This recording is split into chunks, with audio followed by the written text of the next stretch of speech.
1, 2. Hi, you're with Scott. I'm Super Chuffer. It's midnight. It's always midnight. This is your right ear and your left ear. This is in mono. Big ups everyone in chat. How you doing above my head there?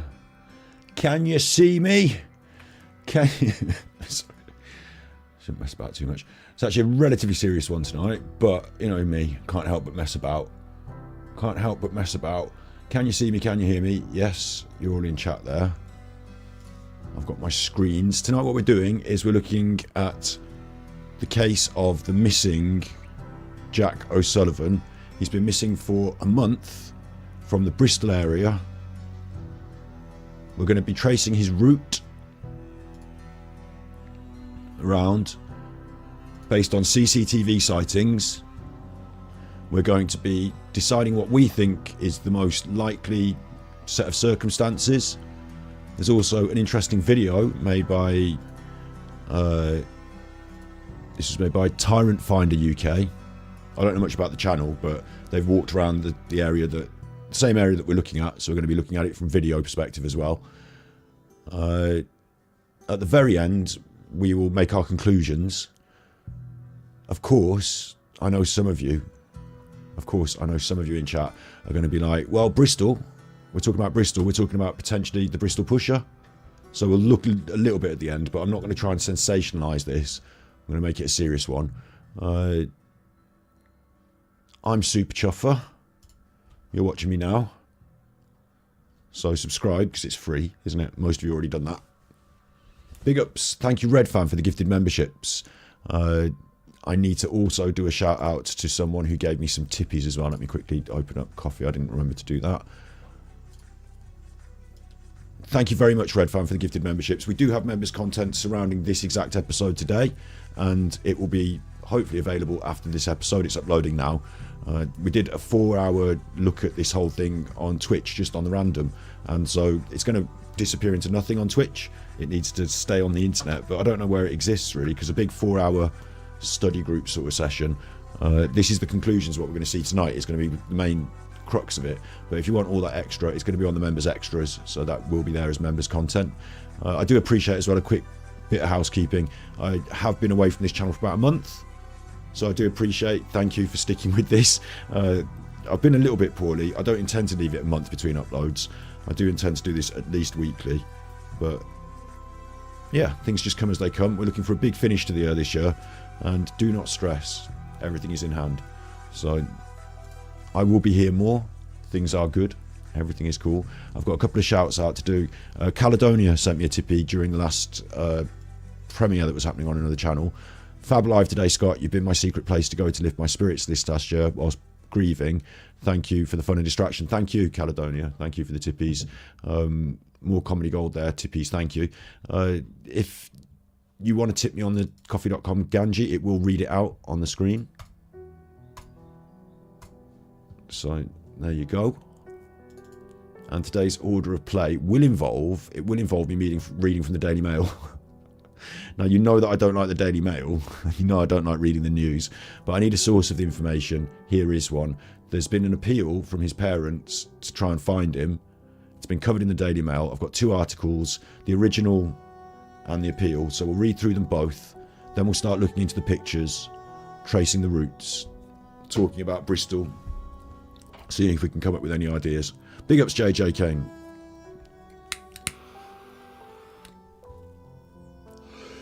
We're going to be having National JJ Kane Day one of these days, aren't we? Do you like the hoodies? It's someone actually said they didn't like it because it looked like something my nan would wear, but no, I don't know. It's like Kurt Cobain, right? He used to wear cool things. Just chill. What's in the ashtray? Oh, it's all salt in the ashtray. Brilliant. Big up Slick Willy D. Obviously, I won't be mentioning that man on this stream. You're free to talk in chat, don't worry, but I won't be mentioning that man on this stream. He doesn't get mentioned on this channel. But I will have a sort of comedic look at that possibility. A semi-comedic look at that possibility. You'll see it on the other channel, Battery Exhausted, so... Don't think I haven't got that bass covered. Tell me if the sound balance is out. Tell me if everything sounds right to you. And of course, like, we are talking about someone who is missing. Where's my picture? Someone who is missing, so like, we do hope for his return. On the balance of probability, what we're going to look at tonight, it may be a tragic circumstance. So, I'm not here to mess about and make fun of this. We will have fun though. We'll do our best to just buoy things along. Big ups, Be Kind Tiger. Do not worry about having extra income to Tippy. If you enjoyed things, then just share the videos. That's really helpful to me. Click like, subscribe, of course, and share the video on like a social media or in a text message to a friend that you know that might have the same sort of vibe going on. Really appreciate that, and just being here helps. So thank you. Like, don't worry about not having the extra income. If you're lucky, you might pick up a gifted membership or two. So you be good and see what happens. In fact, I should be able to gift out a few right now, shouldn't I? No, it's not giving me that option. Okay. I thought I'd get a few every month. I don't know. Maybe I need more members in order to give out free ones. Anyway. Big ups, Mr. T Composer. Shouldn't really be saying hello to all you people that are grey in chat. I should only be saying hello to the greens like Lisa, Lydia, JJ Kane. Should only really be saying hello to the greens, but... Big ups, Ellie, and thank you again, Red Fan. Thank you again for those tippies. I might be pressing buttons tonight on the sounds page, but only nice buttons, eh? Only nice buttons, like... Now hold on, Lorraine. There you go. Okay, so this is his face. I'm not going to keep it on the screen the whole time, but it's a bit like Crime Watch, this one tonight. Well, not Crime Watch, because I don't necessarily know that there's a crime committed, but, this guy's missing, Bristol area. So, if anyone has any ideas, anyone recognises him, I suppose call the police, 999. Call Crime Stoppers now. No, but if you do think you recognise him, I'm hoping that there might be a positive resolution to this, but, yeah. Oh, you're all green over there. That's a good point, Yo-Yo. There should be a system on YouTube to green you out for cross-channel platform greening, because... I don't expect everyone to do members for 2 channels, but later on in the year when we start to push the content on this channel, you'll see it step up, and then I'll be like, hey members, do you want the behind the scenes stuff?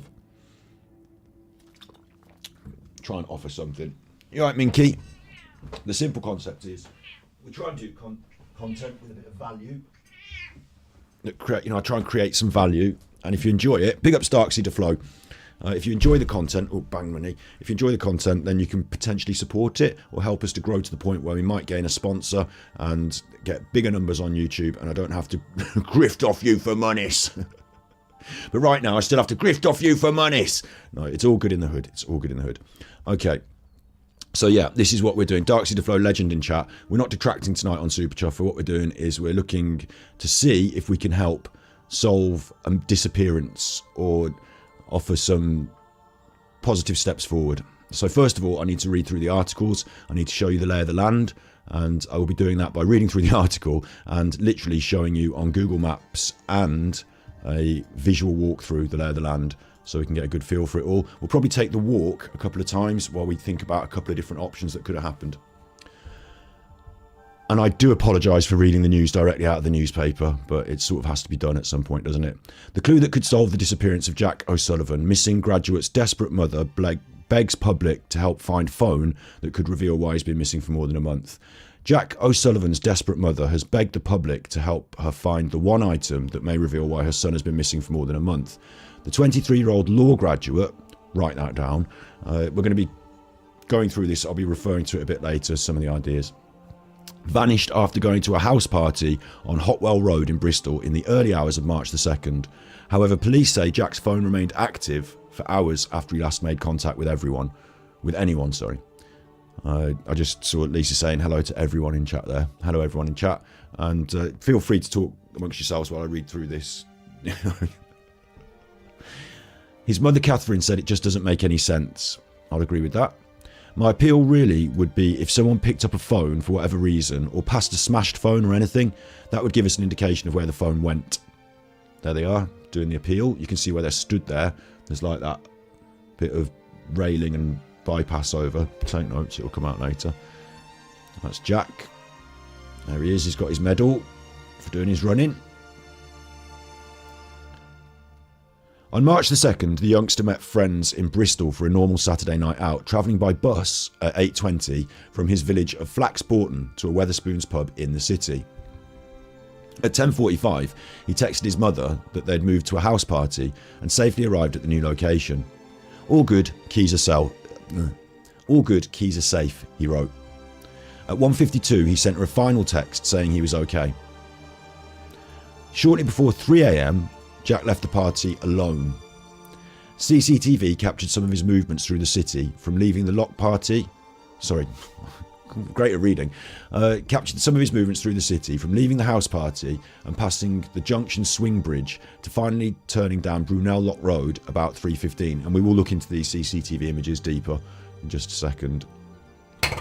Here they are as I scroll past them. He called a friend who was still at the party at 3:24 a.m. When the friend returned the call 10 minutes later, Jack answered the phone and said hello, but nothing else. The call lasted for 58 seconds before being disconnected. Mrs. O'Sullivan said the friend left the party soon after. She tried to get hold of him, but she couldn't. She sent messages to him saying, please let me know where you are, please let me know you're okay, and please let me know when you get home. His family have now taken to walking his final route every day and at different times of the day, just to try and experience what it might have been like for Jack, and any indication as to what could have happened. And we've got a video of that route being walked that we're going to look at in just a second. Officers said his phone remained active on the Find My Friends app until 6:44 a.m. His parents said they wanted to see if it was dark and how it felt, but it's incredibly well lit. His parents have had to hear heartbreaking news from the police that they're working on a hypothesis that he may have fallen in the river. We've heard this before, haven't we? On a certain case. Jack's parents, Catherine and Alan O'Sullivan, had urged anyone in the Hot Wells area on that date to come forward with information. She says she wants the world to try and give them an answer to where their son is, claiming it's very out of character for Jack to go missing suddenly. We'll try and help with that tonight. Of course, I'm just doing a YouTube show, just having a chit-chat to people on the internet. I'm not a detective or anything, but we'll try and help. The couple also explained how heartbreaking it was to celebrate their son's 23rd birthday without him. So that's quite out of character, isn't it, to go missing and not return for your birthday. I want the world to try and give me an answer to where Jack is. It's horrific. His birthday was hell on earth, and the last few days is getting harder because the answers are just not coming. He says his mother instantly knew something. Big ups. Ellie sent tippies. Thank you, Ellie. Until you get a sponsor, I support your grift. Haha, I love a Super Chuffer stream. You're my sponsors. Super Chuffer owes 5 hugs. You're my sponsors now. I should actually change that from Easter bunnies, shouldn't I? What's the most appropriate thing for this? What on earth? This I need your help, chat. What do you think is an appropriate GIF for what we're doing today? Stream alerts. I can change that picture, you see. What's an appropriate picture for what we're doing today? I mean, I can't have his face come up or anything, can I? Just, like, I don't know. Like, I want it to be appropriate, but like not too heavy. Everything I choose is always a load of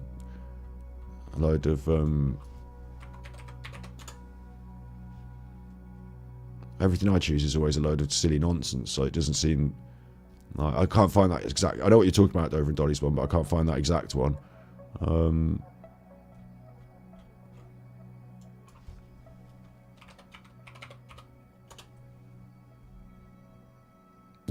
Every single picture I could think of seems quite inappropriate for searching for a missing boy. So maybe I'll just choose something that's a little bit inappropriate. Should I do that? No, that sounds like a bad idea, doesn't it? How about every time you do me a tippy, I choose something that's even more inappropriate until we've like... I can't choose that. Sun, heart... Why the sun? And also, all the gifts that it's offering me are like comedy ones.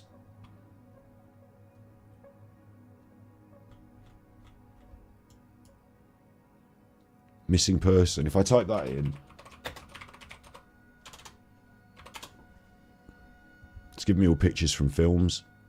It's got Dog the Bounty Hunter. You don't want Dog the Bounty Hunter on this. It's showing me E.T. It's showing me ET. We're not having ET. All right, I'll choose a missing persons poster. Okay, I've chosen one now. That's one. At least it's different and it's chosen. We can move on. Sorry, I'm wasting everyone's time. But thank you for the good suggestions. If I get more tippies and you don't like the picture, we'll keep changing it. Jack's mother instantly knew something had happened to him when she woke up just after 5 a.m. and realised he'd not come home. She said we could only go on by phone messages that were getting on the phone from a family group chat, and it was giving me a location in Hotwells as to where Jack was. So we go there and really nothing came to light. We're here nearly 30 days after that moment with no further sighting or information. We were getting information from a family group chat, and it was giving me a location in Hotwells. She quickly realised her son was not home, and using Find My Friends could see he was not at the location of the party. Catherine and her husband Alan immediately went out to search for him in what would be the first of many days of hell. We live hour by hour, you can't plan for the next day. We just communicate with police and we wait, Mr. O'Sullivan told the Telegraph. Jack, who turned 23 on March 28th, was described by his mother as sporty, determined and gentle. He'd already secured summer placements, which are really hard to get. He put in 45 applications. He's a good chap, he's gentle, he wanted to make sure everyone else was okay. Ever since the night, they've been out a number of times to retrace his steps. She was expecting it to be dark and to think someone could trip, but it's lit up like the middle of the day, she says. Pictures of Jack. Avon and Somerset Police have appealed for dashcam footage. Police previously approached the family with a key found by authorities, but it wasn't Jack's. So they've done a good search in the area, as they've been using drones, dive teams, dogs, and a significant number of searches. They found a key, but it wasn't Jack's. Detectives also carried out extensive CCTV trawls, hence the CCTV images that we've got to go on. And we will be taking a good look at those. I'll be zooming them in and all sorts.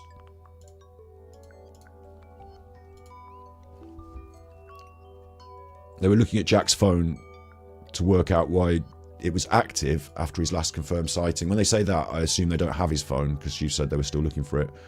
He admitted his team was still trying to establish Jack's movements following the last sighting of him on CCTV. So this is something that we can look for, is can we find what we could predict his next movements to be after the CCTV?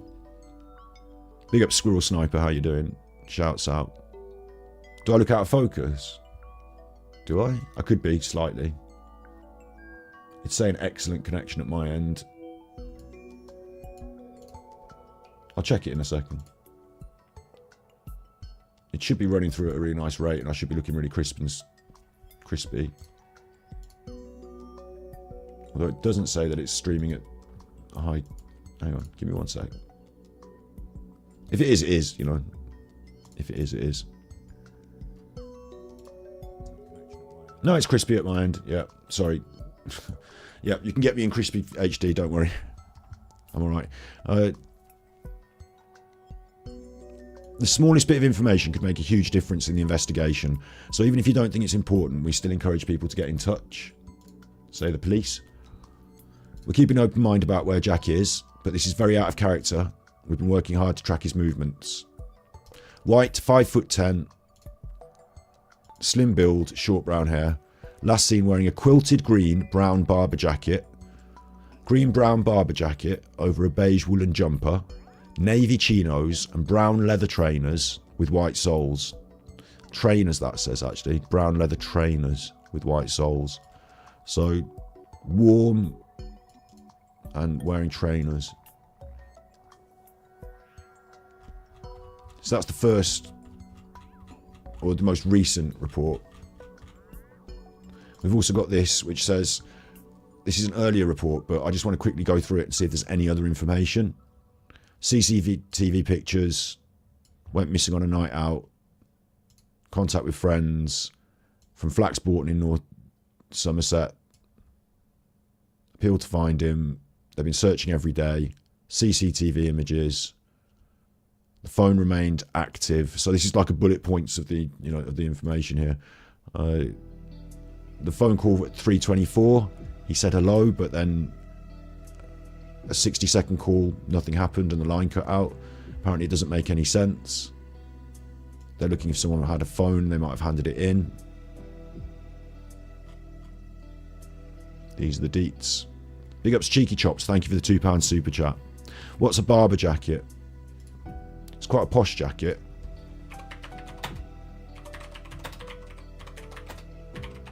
Barber's like a countryside sort of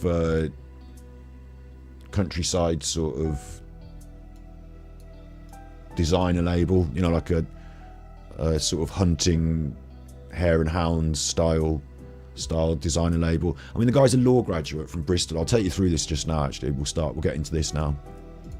Obviously, we've got the CCTV. We're going to go and watch the video of them walking around. I want to give you a bit of an overview about Bristol. So Bristol is a university city in the southwest of England. Like, really quick lowdown from the high ground. It's got 2 universities, okay? And there's one up over here where the motorway comes in, and that's the cheaper, more polytechnic, old polytechnic. And then it's got Bristol University, what would you call it?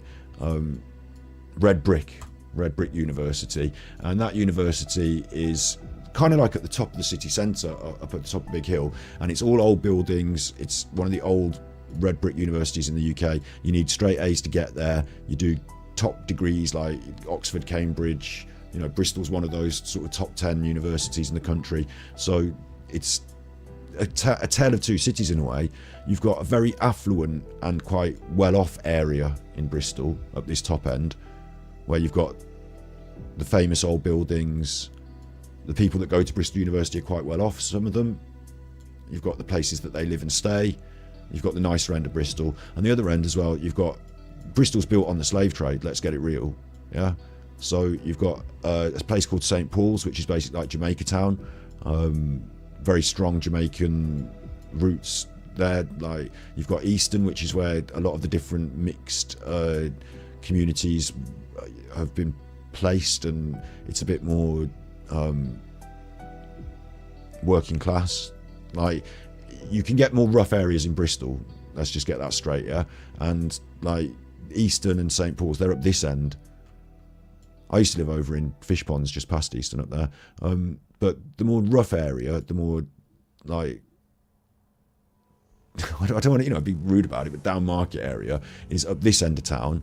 And the nicer area where we're going to be focused on tonight, Hotwells, is up this end of the town. And I want to just show you, like, if you're in the city centre, so I just want to give you a walk through. Oh, bloody hell, look, everything's ready. So I'm not going to go as big as I did on the study group, which will be on members content, but I'm just going to drop us off in the city centre of Bristol here, right? Can't see anything, there's buses. Just loads of buses. So you come into the city.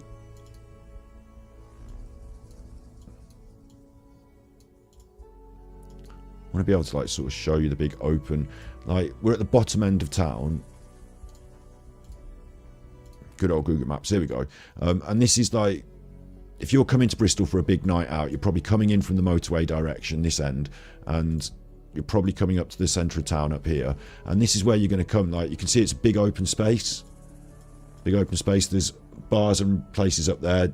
That direction is the rougher end. If you keep going that direction, you'll eventually get to that place that I said, Easton and what have you. And then this direction that we're going to go in is going to be towards the nicer end. So I did used to live up there as well. I used to live by the old Duke in a flat up there. So I know my way around Bristol quite well. This is the old Hippodrome here. So, you know, like, you know what we're talking about here. The Hippodrome, night out, go and watch the Lion King musical. City centre, yeah? Nowadays, a lot of the shops have been moved out to the Broadmead shopping centre and stuff, but there'll still be a lot of shops around here. You see the big open space? This is basically like what you'd call the town centre. And then up this direction is the water. That's where the water comes in and stops. And so you've got all the water in the river and stuff, and the docks, and they built all bars and restaurants up both sides of that. So a lot of people that come to Bristol will go up there, and the most main, what you call mainstream high street style bars and restaurants, all up the water up there, all up there. That place is big news if you're going for a big night out. Drinks, parties, clubs, all up on the water side. You know, that's the most sort of mainstreamy bit. Then up this hill, this is Park Street. And it is a hill as well. It's a right chuffer of a hill. It's a right trough of a hill. You'll see like shops and stuff. Actually, I should quickly show you before we move away from here. This is the kebab house, just down here. This one here, that burger kebab house, that one. That's where all the kebabs are at the end of the evening. That's where all the people are like hanging out in the middle of the road. There's a falafel king over here, and the buses that you're going to be getting in and out of town are up there. So it all goes on there, really. So we get up the town, get up the hill, and you'll see bars and restaurants on the right hand side. You'll be interested to see this as well. On the left hand side, look, there's not so much stuff. Why not? What's going on? Oh, it's a big hotel. Oh, it's lovely. It's like a big park. Park Street, isn't it? It's called Park Street. And then they have the Bristol Park over there, and there's like a library and civic buildings all on the left hand side. And on the right hand side, all shops. There's actually down these little alleyways you can get to side streets that lead to clubs and stuff. So this is, again, a big night out in Bristol. You might go up Park Street, you might dive down one of these side streets and end up in a club. In the daytime, you might want to go up and do some shopping. You might come up Park Street. And like I said, down that end of the city, where I've come from, is the more rough end. And as you go higher up Park Street, it gets nicer. It just does. It's like a tale of two cities to me. So, a bit of a walk, and we're going to keep walking it. Ronnie Size has a club at the top of Park Street called Level, and it's just off a road at the top. So, like, sorry about Google Maps. Thanks, Google Maps, messing me about there.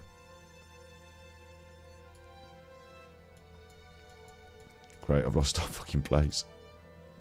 I hate Google Maps.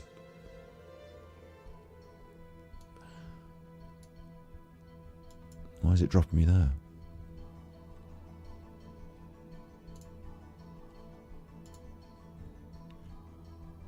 He's having a good time now.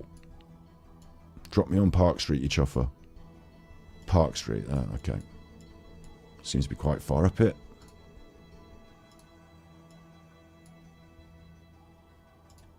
Stop doing this to me.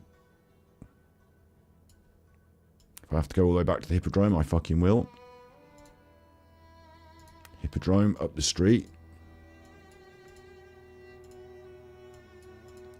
Bristol's not a bad place, right? If you go out on a night out in Bristol, if you go down to Easton, you can probably get yourself mugged. If you hang out in St. Paul's and you're an idiot, you can probably get yourself mugged. But generally, if you come out into the city centre, it's a university town. So you're going to have university kids out. They're going to be at bars, parties, restaurants every day of the week from Monday to Sunday when it's university time. When it's not university time and they've all gone home, it gets a bit quieter. But generally, Thursdays are a big student night. Saturdays, obviously, there's always, you know, something going on in a bar or club in the city. And on the bigger nights, like Thursdays, Fridays, Saturdays, the town is just full of people, all students having a good time. It's a university town. Like, I would feel comfortable walking from where I've just took us from I'd feel comfortable walking anywhere around Bristol, all hours of the day or night, to be honest. And I used to. So I just want to make that clear as well. We're going up this hill. You notice it's still a big chuffer of a hill, right? Look how far it is up the hill. When you have to walk up here, it's a nightmare. But at the top, you can see the university, the tower. This is where the missing Jack, who's been missing, would be very familiar with this whole place, because now we're getting up to his end of town. Like, the Bristol University students proper, not the University of West of England ones, they all hang out up here. They don't have to go down the hill with all the common people. They don't have to go down there, yeah? They can hang out at the nice end up the top of town. And they've got, they've got bars, restaurants and all that stuff up here. So they don't even have to ever venture down the rubbish part. I'm only joking or whatever. Ronnie Size's club is just up there. So we keep going on this road. You'll know. I just pressed it. Just show you where we are. We'll come up. Google Maps are nice and functional. We've come up through the centre of Bristol there. Stop showing me all the places. We've come up, stop highlighting the places. And then we're going to come up past here to the Brunel SS Great Britain and this end of town where this waterway is. We're going to have a good look around here today because that's what today's episode is about. And Hotwells, where the party that the boy was in, Hotwells is just there. That's this area. I want to put Hotwells in, please. It will highlight it for me. That's this area. Okay, so we're about to walk up into Hotwells along this road that I'm taking you up the big hill. And you'll see... Where have I dropped myself now? Why has it done that? I'm starting to really hate Google Maps. It's really getting on my nerves. You will see... We'll walk past the Travelodge. So we've come up the big hill. Going the wrong way. Thanks. This is going really well. Starting to actually feel like annoyed by Google Maps, like to the point where it just makes me just want to switch it off and just jaff it in. I just want to walk up a chuffing hill.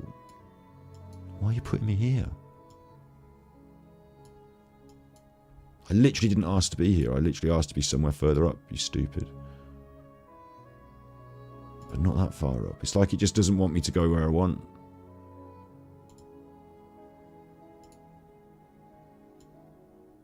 I'm on the wrong road, aren't I?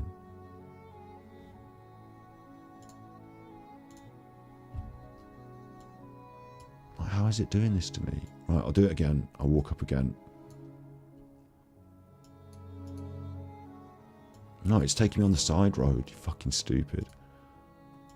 There we go. I'll walk all the way up again. Don't care. I'll do it again. Thanks for the super chat. What am I seeing there? Please consider narrating audiobooks. Thank you, Matt, for the super chat. The audiobooks will be full of cussing because I'll be like, this fucking Google Maps, don't fucking...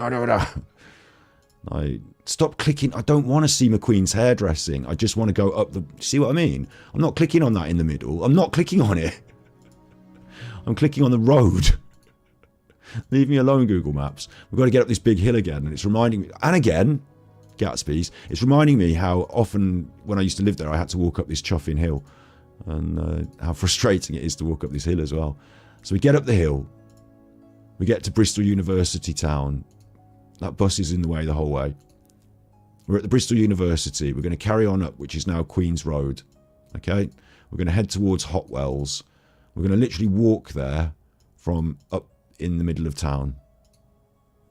This is now going well. Is it? Am I getting lost? I get lost.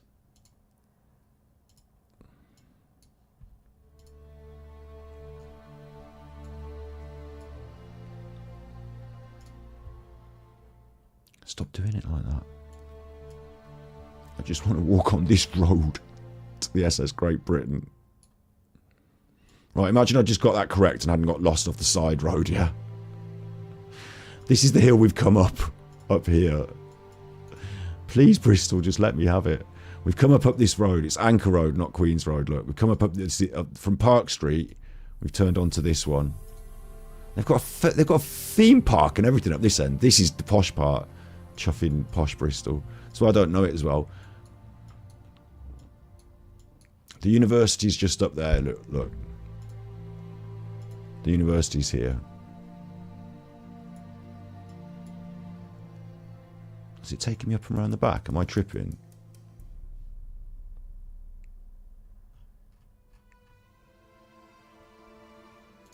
Maybe it's because I can't work maps. I told you I'm not very good at maps and I get lost all the time.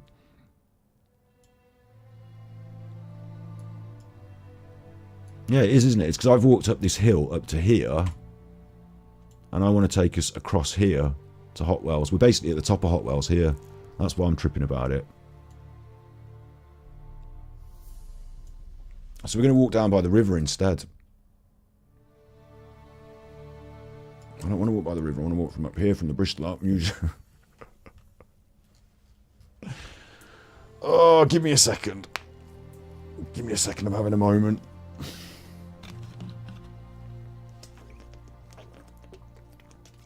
I got lost because I never lived around there in the posh bit.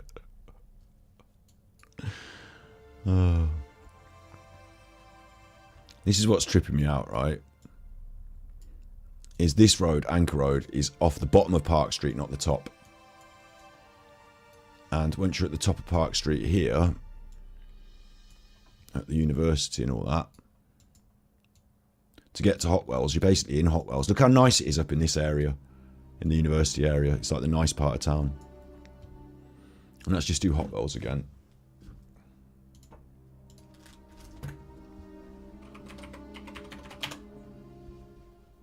Hotwells is there. You just have to cross this park, look.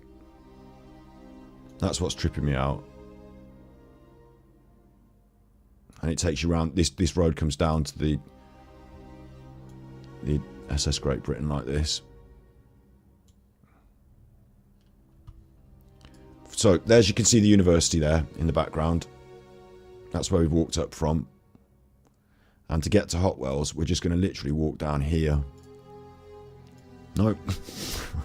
Fucking roads. Down here. Yeah, this is it. Boom. We're approaching Hotwells now. This is the area that we're talking about the house party being in.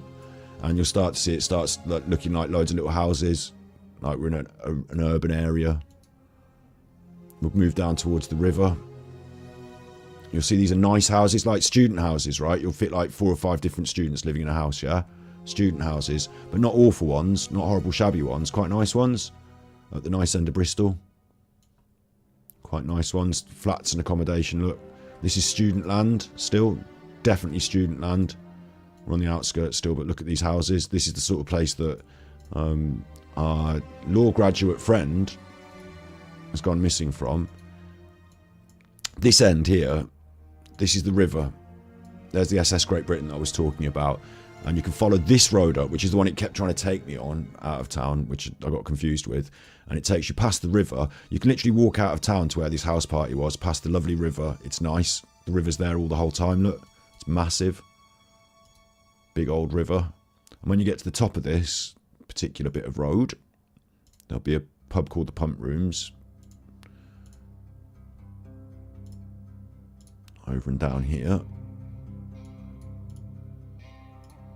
Which we'll get to.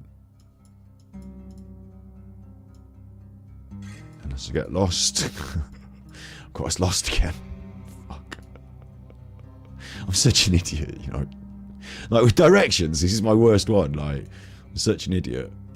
So just drop us off. There's the pump house on the map. Look, I can see it there. I just can't get us there. Let's just drop us off. Now I'm in a fucking housing estate. Just drop me off at the pump house, you chuffer. No, I know where I am now. Look, I know where I am. The pump house is up here. So there's a pub called the Pump House. Imagine you followed walking up the river and you didn't just get lost, yeah? So what we're talking about is walking up from the city centre. I took us up a big hill. It went north. And then from that hill, Hotwells is just sort of south-west. Along the river is west, leading all roads to Hotwells, which is here, which is where he's gone missing from. The bridge that we're interested in looking at is next to the pump house, which is right here. He's going to have crossed this bridge, so we're going to drop off here. This is the bridge that he's going to have crossed. We're going to be looking at it. This is the pump house. It's a pub. The house party is in Hotwells up here. I don't know exactly what the address is. Approximately here. In one of these nice houses, which are student houses for nice students who are doing law degrees at Bristol and are not tearing the fucking roof off, smoking loads of weed out every window, smashing the place up, alright? Are we all clear? How long have I been streaming now? 38 minutes, good. Okay, we've not done too long. We've laid the land, we've set the scene. Okay, that's the important thing. We've read the news stories. I'm now going to show you the CCTV pictures. We're going to zoom in on them. We're going to look on Google Maps and we're going to say, we know where we are. We are stood where we need to stand. We're following the route and we understand what's happening. Yeah? We've geolocated, first of all, so that we can say, I know where we are in Bristol. Obviously in England. In the world. I know where we are in the world. I know where we are in Bristol. And I've got my head screwed on about that. I know what the lay of the land is in Bristol, whether we're in a good part, a nice part, close to town, away from town, what have you. Okay?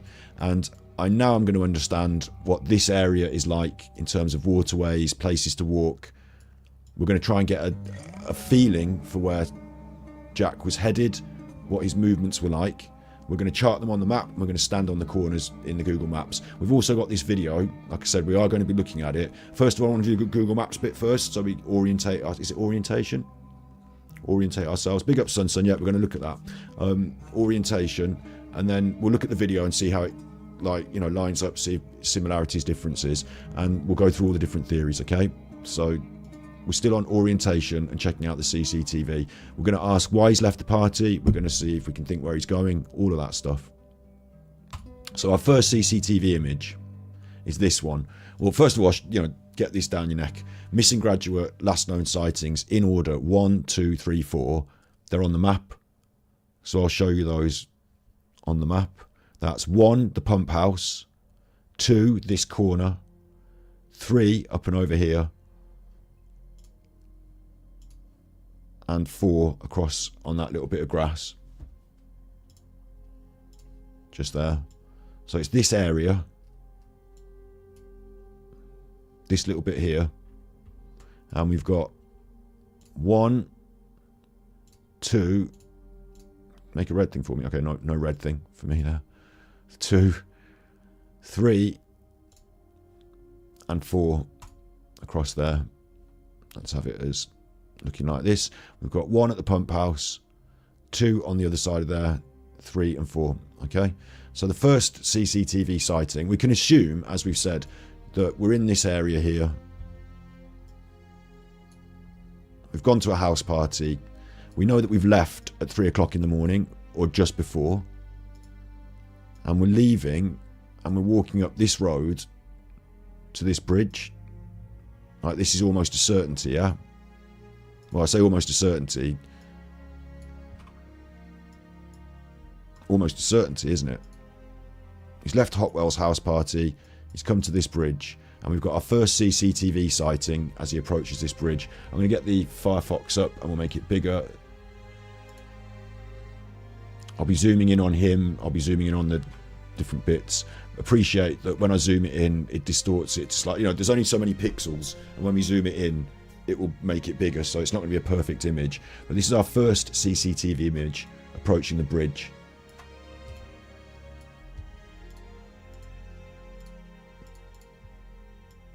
So let me just do my zooms. Computer enhance.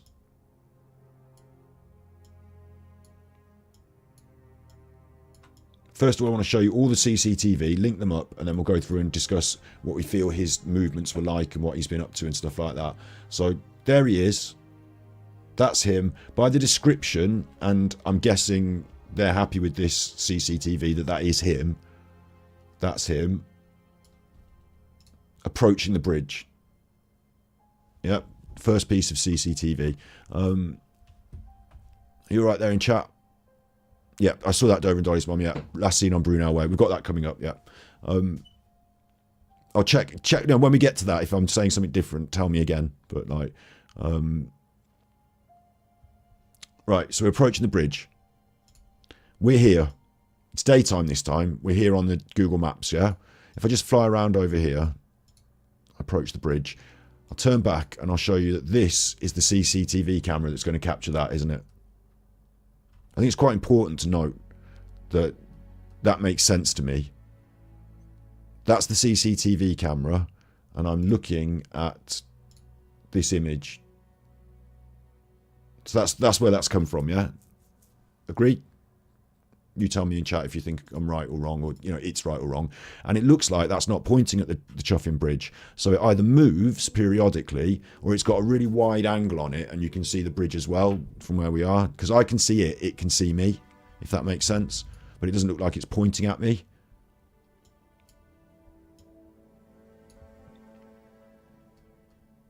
But that's the CCTV camera, and we're going across this bridge. Okay, I'm happy with that. You're happy with that. Let's go across the bridge. Obviously, Google Maps is going to jump us about a little bit like this. Thanks, Google Maps, you chuffer. I don't want to be down this chuffing. I don't want to be down there. I want to be on the fucking thing. We go across the bridge. Why does it take me down this? It didn't do this last time I looked at it. Take me out there, you fucking knob. Thanks. Right, we've come across the bridge. And we're walking across here. So next piece of CCTV, we're going to come up this piece of road here. So we've got CCTV 1 approaching the bridge. CCTV 2, and it's just a very small thing in the top corner. It's just a very small like black dot that represents, or is, I should say, is Jack walking. This is tagged at 2:57. It's got a time on it, so we know exactly what the time was. So if you're linking up pieces of CCTV, and this is the one in the middle and he's walking, you can assume it is him, but you cannot verify it's him from this image because he's very small and just a little black line. So I'm guessing on the original CCTV it's moving and that this is a still frame from it. What are we looking at here? Outside front of a property with green paint across from a triangle leading to some bushes and some roads. So here we are. This is a property with green paint. I'm guessing that's the one that's got the camera outside it. This is a curved road with some bushes. And up here is this triangle on the road. So I'm saying this is the CCTV camera. Again, it's a small camera, wide field of view. That's my guess. The aim is to look down at their property and the road in front of it, but it also happens to capture that at the top because of the wide field of view. You can see we're looking up two roads there as well. So from here, if I turn around, there's two roads there that I can look up. So that's that. That's the property. All of this. And we can say for pretty much a certainty that Jack has been sighted here. Agree, disagree? Tell me in chat. You know, if shout out now or forever hold your peace. Otherwise, I will take these as pieces of evidence in inverted commas. We've got CCTV 1 approaching the bridge. CCTV, and we, you know, can see all the geographical landmarks. CCTV 2. We're now, I say we, Jack is walking on the other side at the very top of the frame. Walking there, in my opinion. From the bridge, round this corner.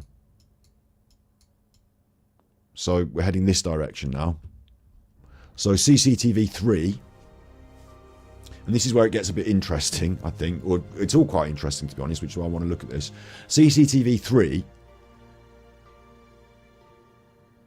is this. Now, I've already done the study group on this. I've already done the fiddling around, looking and trying to find it. So I can take you there. It's labelled on the map outside this Children's and Young Person Services place. Like 308. It says, so we've got 257 to 308. So study group in chat. These are numbered. The other CCTV 1 is not time stamped, but 257 to 308. How long is it between 257 and 308? Because I'm not very good at maths. How long is it between 257 and 308? How long is it? Is that like 9 minutes? Can we get confirmation on how long that is in time? Is it longer than 9 minutes? Is it 11 minutes? I know it's one of them. Should we do a poll? So I'm going to try and take you to where that CCTV is now. And we're talking about outside children's services or whatever, with these railings and this image. So this is where it starts to get a bit interesting, study group. Obviously, I think we're walking down this direction. You know, this is the direction that we're in. And I noticed that we've got these pillars all around, which is a car park underneath an overpass. If I take us back up the road to where we started, and I will be doing this a couple of times, and I won't be getting lost every time. I call this the sandwich shop. It's a caterer's, a restaurant. There's a little cafe there, and there's a hotel there. This building's the Nova Scotia Hotel. It's got a bar. I don't know if it'd be open at 3 in the morning. You know, this end of town is quieter. As you can see, it's not student land here. It's not all people having a party in a club. This is quieter. It's at the posher end of town. So I think the Nova Scotia Hotel is probably closed for the night at 3 o'clock. But we've got a restaurant and a hotel that we are walking past up this end of town. I call that the sandwich shop, right? At 3 in the morning. And then this overpass here that I'm going to take us up the overpass this time. Oh, now we're underneath it, look, because the way Google Maps works, in a car park. So I'm looking for these pillars that I can see. And I'm looking for these railings here as well to really ascertain exactly where Jack is. So I take myself down this direction, overpasses, underpasses. Okay. And this doesn't, bear in mind, like, you know, looking at this now on the images, you're looking at it now and they said it's well lit. They said in the news article, the parents said this is all very well lit, like it's daylight. I can test that whether they have big overhead lighting, which they certainly do for the roads, they certainly do have big overhead lighting. I can test that this would be appealing at night time at 3 in the morning. It's an underpass with a car park and stuff. Yeah, I don't think it looks that appealing to me to have a wander down here. If I do want to wander this direction towards what is an industrial lock development, Brunel Lock Development here, an industrial complex, and these units are taken by, well, like any other industrial park, we've got a cycling manufacturer, there is integrated facilities from Bristol Workplace, which I looked at and think might be something to do with recycling. There's a company called TMP Regeneration, which are doing site work, so they're not really in the office a lot. Well, they might be in the office, but you know what I mean, at 3 in the morning they're not. They're not running a factory. Balmoral Systems, My Life, and all this stuff. Basically, these people have no, other than Bristol Integrated Facilities, which could be running a factory operation at 3 in the morning, late shifts, day shifts.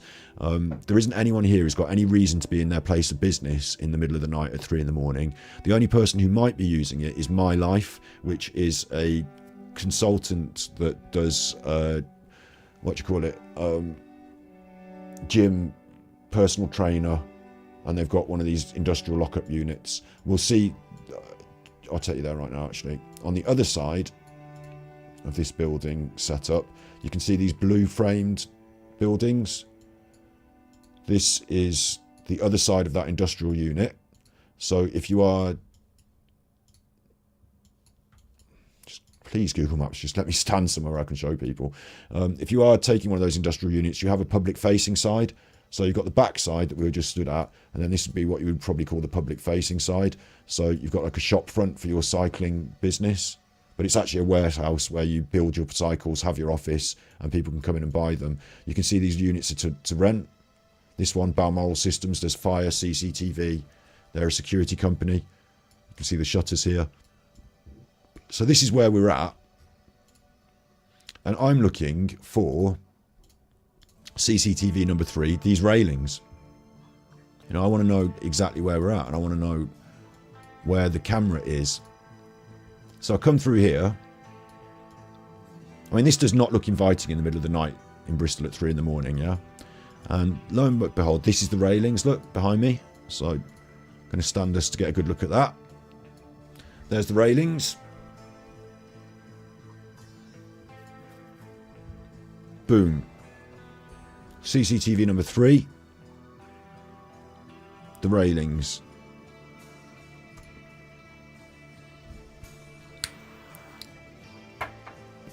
Big up show, yo. Absolutely correct. We'll be looking at that in a minute, yeah. These railings belong to this property here. And on CCTV number 3, Jack is clearly walking head down. We'll look at that more clearly later in a minute. You know, we're going to look at these locations, pin together the route, talk about the amount of time that it took. Then we'll look at his demeanour and manner and work out what we think is going on, yeah? So, because we need to do it in order, don't we? So, we've got the railings. We've got Jack walking on that side of the road. There's no cars parked there at this time, but he's walking on that side of the road, on the side of the road with the railings. So that's there. He's walking there. And I'm assuming that it's this camera Again, it's not looking the right direction. So what's that about? We've also got another camera over here, which could be 360. So it might be that one. But between the two of them, I mean, this camera could move. But if I can see it, maybe it can see... Why can't I use it? If I can see it, maybe it can see me. So we've got cameras on this side. And we've got photographed here. But on the cameras, I can also see the pillars. So I don't think it is those cameras. So I'm going to say, let's have another move and look in here. And there we go. This is something I'm happier with. We really cameraed up on this building. You know, this Bristol integrated facilities, which I believe is a recycling facilities. Bristol Workplace is something that the council run, and it covers a lot of stuff. But they have these units here. So there's a camera. And it's looking this way. And this is where he's walking. So that's the camera, isn't it? And it's spotted him walking here. So we've got two more cameras that appear to be more focused on this end of the property. And they haven't been included in this set of cameras. So I think that's a relatively important aspect of this. Sunson has local knowledge. Cool, yeah. I will. I've got to talk through everything that I've got lined up, you know, on my notes, and then I'll open it up completely. Actually, I should have that as a live chat, not just top chat. Sorry about that. So I will, absolutely will. But bear with me while I go through all my, you know, prepared in order. And it might come up, and then if it doesn't, throw it in there when the appropriate times are, when we're talking ideas and like. Anyway, yeah. So we've got him stood here on this building. You're going to say, what's this building, aren't you? Why the railings? You know, there's loads of pieces of information to fill you in. So let's fill you in on this one. This building is an old warehouse that was built. The area that we're in on the map, and I know this a little bit because this is my family heritage. The area that we're in is part of Brunel's Industrial Revolution. The docks, the dry docks, the locks and all this.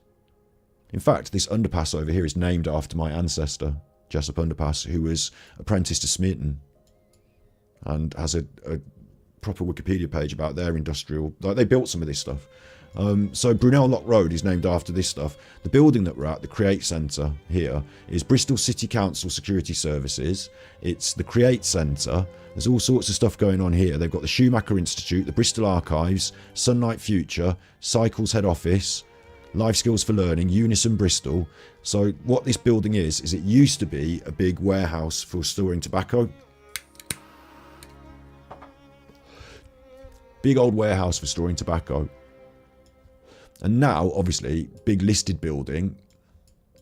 And council owned and operated to store the archives, which I assume a lot of it's digital now, isn't it? Or is it paper still? They must have like a museum archives or whatever. Council archives. So the one half is archives. And the other half's quite interesting. Because you can come up this way. And I'm assuming that our friend Jack has walked this way. Because he's ended up on that corner there. So he might have come through the underpass. Or he might have come down this road. We'll look at that in just a second. But up here we've got what's called an eco home. Create eco home. This, at the other end, like one half of the building seems to be quite buttoned down, serious council stuff. And the other half seems to be a collaboration collection of interesting, novel. There's all sorts of different businesses in here. And it is a council thing again. Look, Bristol City Council, but we've got the Create Centre, the Eco Home, modern businesses, maybe subsidised by the council in some way to be in here. It's an interesting building, isn't it? But it's not a residential property. And walking around this corner at 3 in the morning seems like a strange move to me, specifically going in this direction. We're going to see in the video something that we can't see in the Google Maps, which is round the back of here. We will see that in just a second. All to come. But I also want to note that if you walk up this direction, there's more road. It's the back of this stuff. And you can just follow it up. That's the car park we were just in. That's the Create Centre. And you can follow it up to here, where there's a bridge. And I can't Google Maps you across the bridge because it's a one-way system. Oh no, but you can go down there. And as was noted earlier, village out of Bristol, we're going to look at it in a bit more detail in a minute. But is it possible he was on this way out of town? That's something that, you know, note that down. It will come back up later, I think.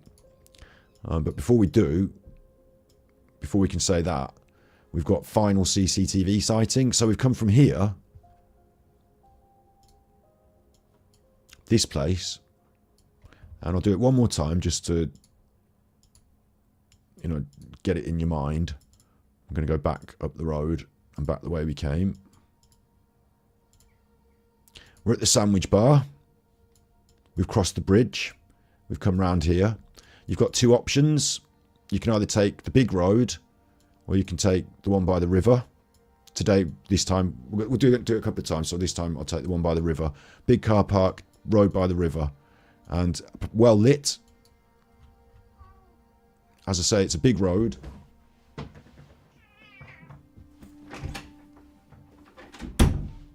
And also, his parents have said it, well lit, like it's daytime. So this might not seem that imposing to walk down here. You've also got this river, which is big, fast flowing. It's, I think it's not the river. I think it might be like canal, like lock, you know, like, but big, fast flowing, reasonably pleasant walk, not horrible. You might say, oh, the underpass all scary. What about bad people on the underpass? We've got a fish and chip restaurant here, which at 3 in the morning will be closed. But, you know, we've got a business that serves in a restaurant, cheeky little location, by the river, by the canals. This is a nicer area of Bristol, this end. We've got the council building up there. There's not really any reason for this to be, you know, this is not deep in the heart of Easton or anywhere like that. That's more like, do you understand what I'm saying? This is like a car park. There's nothing happening. It's night time. We're not in a big populated area. It should be relatively safe just to wander down here. Like, it's not gangland. And so you can come down here, all the way down here. And then that building is just there, look. See that building's there? I can walk across here. And then I'm at that corner. But I have to jump across to it. You know, I have to deliberately go to the building. Here's the building that CCTV number 3. And I keep taking you back up this road to get there, Smearton Road, which takes us past the eco home. So this is another path that he could have walked to get to that exact same location. And it would go from the... This is the... I call it the sandwich bar. The sandwich bar, he could have gone this way. Now you've got 3 different choices here. 1, 2, 3. Why does it even matter? We'll come to it in a bit. But this is a big road that leads to the overpass. You know, you're essentially walking on the, not the dual carriageway yet, but the big road, yeah? And he would know all these roads because he's from this area, lived nearby. You could also dip down here and you could take either of these to get you to that building. Notice how the big building that we're talking about, notice how that big building, the council building, if I'm stood here, that big building is like on the horizon as a location that you can see. All roads lead to Rome. You can follow any of these places and get there. And it's there. It's like, you know, there it is. So if you want to go there, you can head there. And he has headed there. He's got there. Whether he wanted to, whether he's decided that's his location, destination or not, he's gone there. And he could have gone any of these routes. Ended up on these underpassy bits. Even on the top bit, look, if I go on the top bit on the actual overpass, look, you see how this car's coming up behind me. Oh no, I'm on the overpass. Oh no, what am I doing on the overpass? Well, there are actually like stairs and steps to get you up and down on places like that as well. So if we come under this bridge, there are some steps here that will take you up there, look, or down. So this is the area that we're in. That building. Final piece of CCTV. This is a difficult one. Red Fan, thank you for the memberships. Thank you for the gifted memberships. This exact episode that we're doing now was a 3.5 hour. I mean, you probably won't want to watch it after I've done this, but we did a big basically the same thing I'm doing now, but I didn't know anything, so I'm going to upload it as members content so it exists. Every month there will be members content on this channel, and every month there will be content. I'm hoping to be more regular than that, weekly obviously, but Steve's been off with his poor back. He's coming back to it, and we've got some plans to do some like next level stuff, so chill. But I'm very grateful for the memberships, thank you. And for anyone that chooses to become a member while we're offline, thank you. And for anyone that renews it, it's an ongoing way of supporting the channel that gives me some security, so thank you. The final piece of CCTV. We're now at 317. So I asked you the question before. From 257 to 308, we've just done that route. I've just shown it you a number of times. I should finally just finish with this question before we get to this final bit of CCTV. You said to me it was 11 minutes in chat, didn't you? 11 minutes to get to this corner with the rails. 11 minutes. Just going to take you back.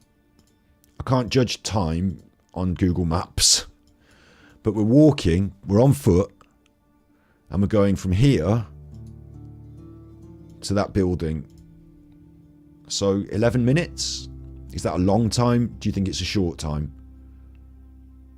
If I just go as the crow flies, 1, 2, 3. Obviously, it's jumped me off the overpass. 4, 5, 6, 7. 7 or 8 clicks of the mouse to get me here.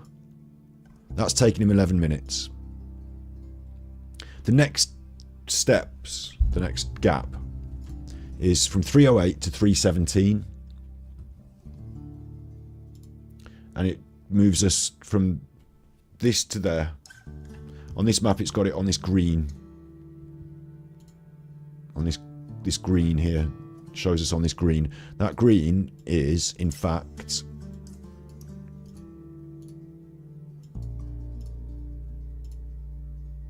this that I said was the other side of the industrial estate. This green here.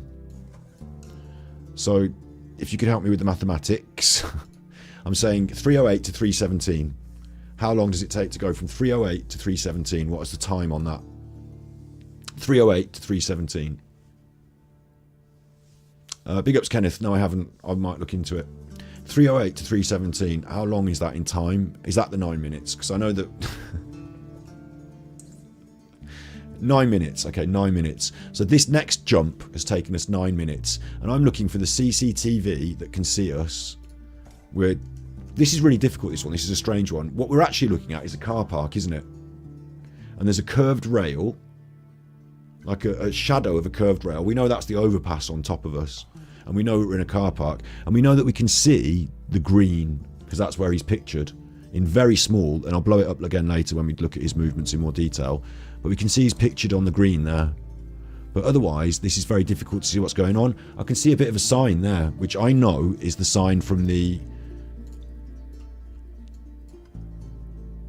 security people. I say I know, I hope, I think. But we're over here, yeah? We're on this green, and we're being pictured. So this is a much more difficult state of affairs. Where am I? How am I being pictured? And where's the camera? Because I can't go and stand in there on the Google Maps, unfortunately. We will look at the video that's been shot in just a second. But if I go up here on this bit of road and try and look from a different angle, I notice there's some steps here. Steps.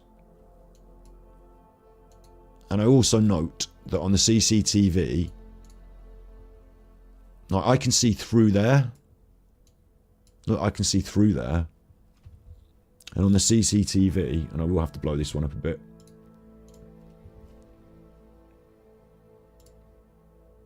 Computer enhance. It's just up in the corner, look. Just up in the corner. It's very difficult to see, isn't it? What we're looking at there is this figure, which is actually 2 legs and a top. This figure here. Just at the top, and you can see the green around them.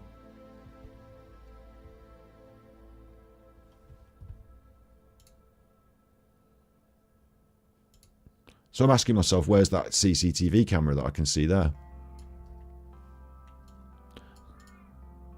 And where is Jack, essentially, at this moment when he's been caught on CCTV? We know he's come from this corner.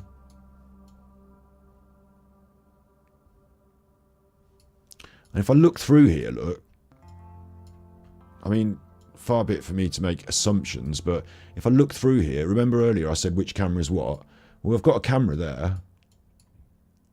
There's a camera. And it can look in that direction through to there. I mean, we said they were cameraed up. They've definitely got more stuff on this side as well. There's a camera there. There's that sign that's in those colours, but I'm not seeing the wraparound on these pillars. But am I to assume that basically we're looking through, because they said on the, you know, on the news mock-up here, it says that this garden, like literally this green here, is the last sighting. So am I basically to assume, and I'm asking this, I'm pretty sure myself, I'm, you know, confident of what I think, but I'm asking it in case anyone's going to disagree and give me a better opinion. But are we looking basically from this camera again? From this camera, but now it's looking down at the ground over here, and it's catching through there. It doesn't appear that there's any other cameras looking in that direction that could catch it. It's not through there because he's not seen there. That's not where the grass is. There's just bushes and stuff there. So it's through there that you can go. And there's no other cameras up here that are going to catch it.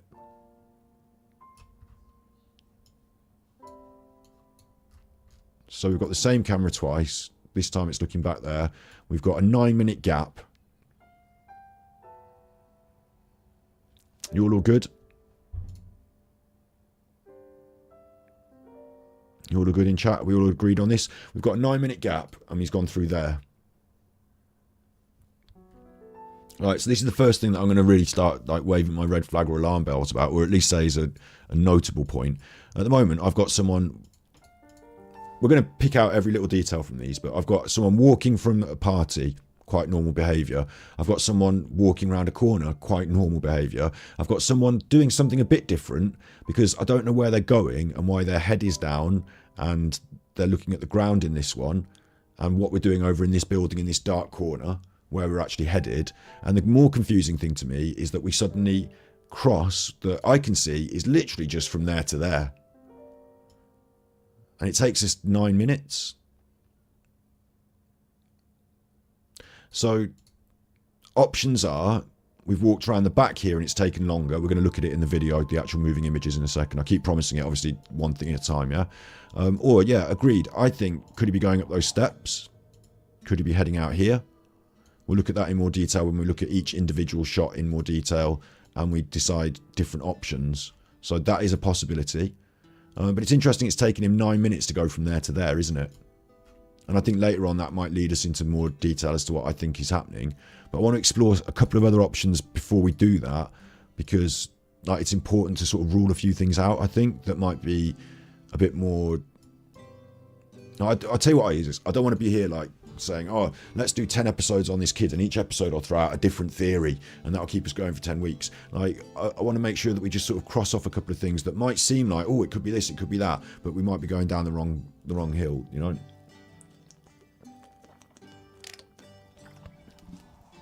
So, brutally honest, Marv raises an interesting point. Looks like he was meeting someone. So, let's go back to the party. Let's go back, except I can't because Google Maps is now not working. Take me back.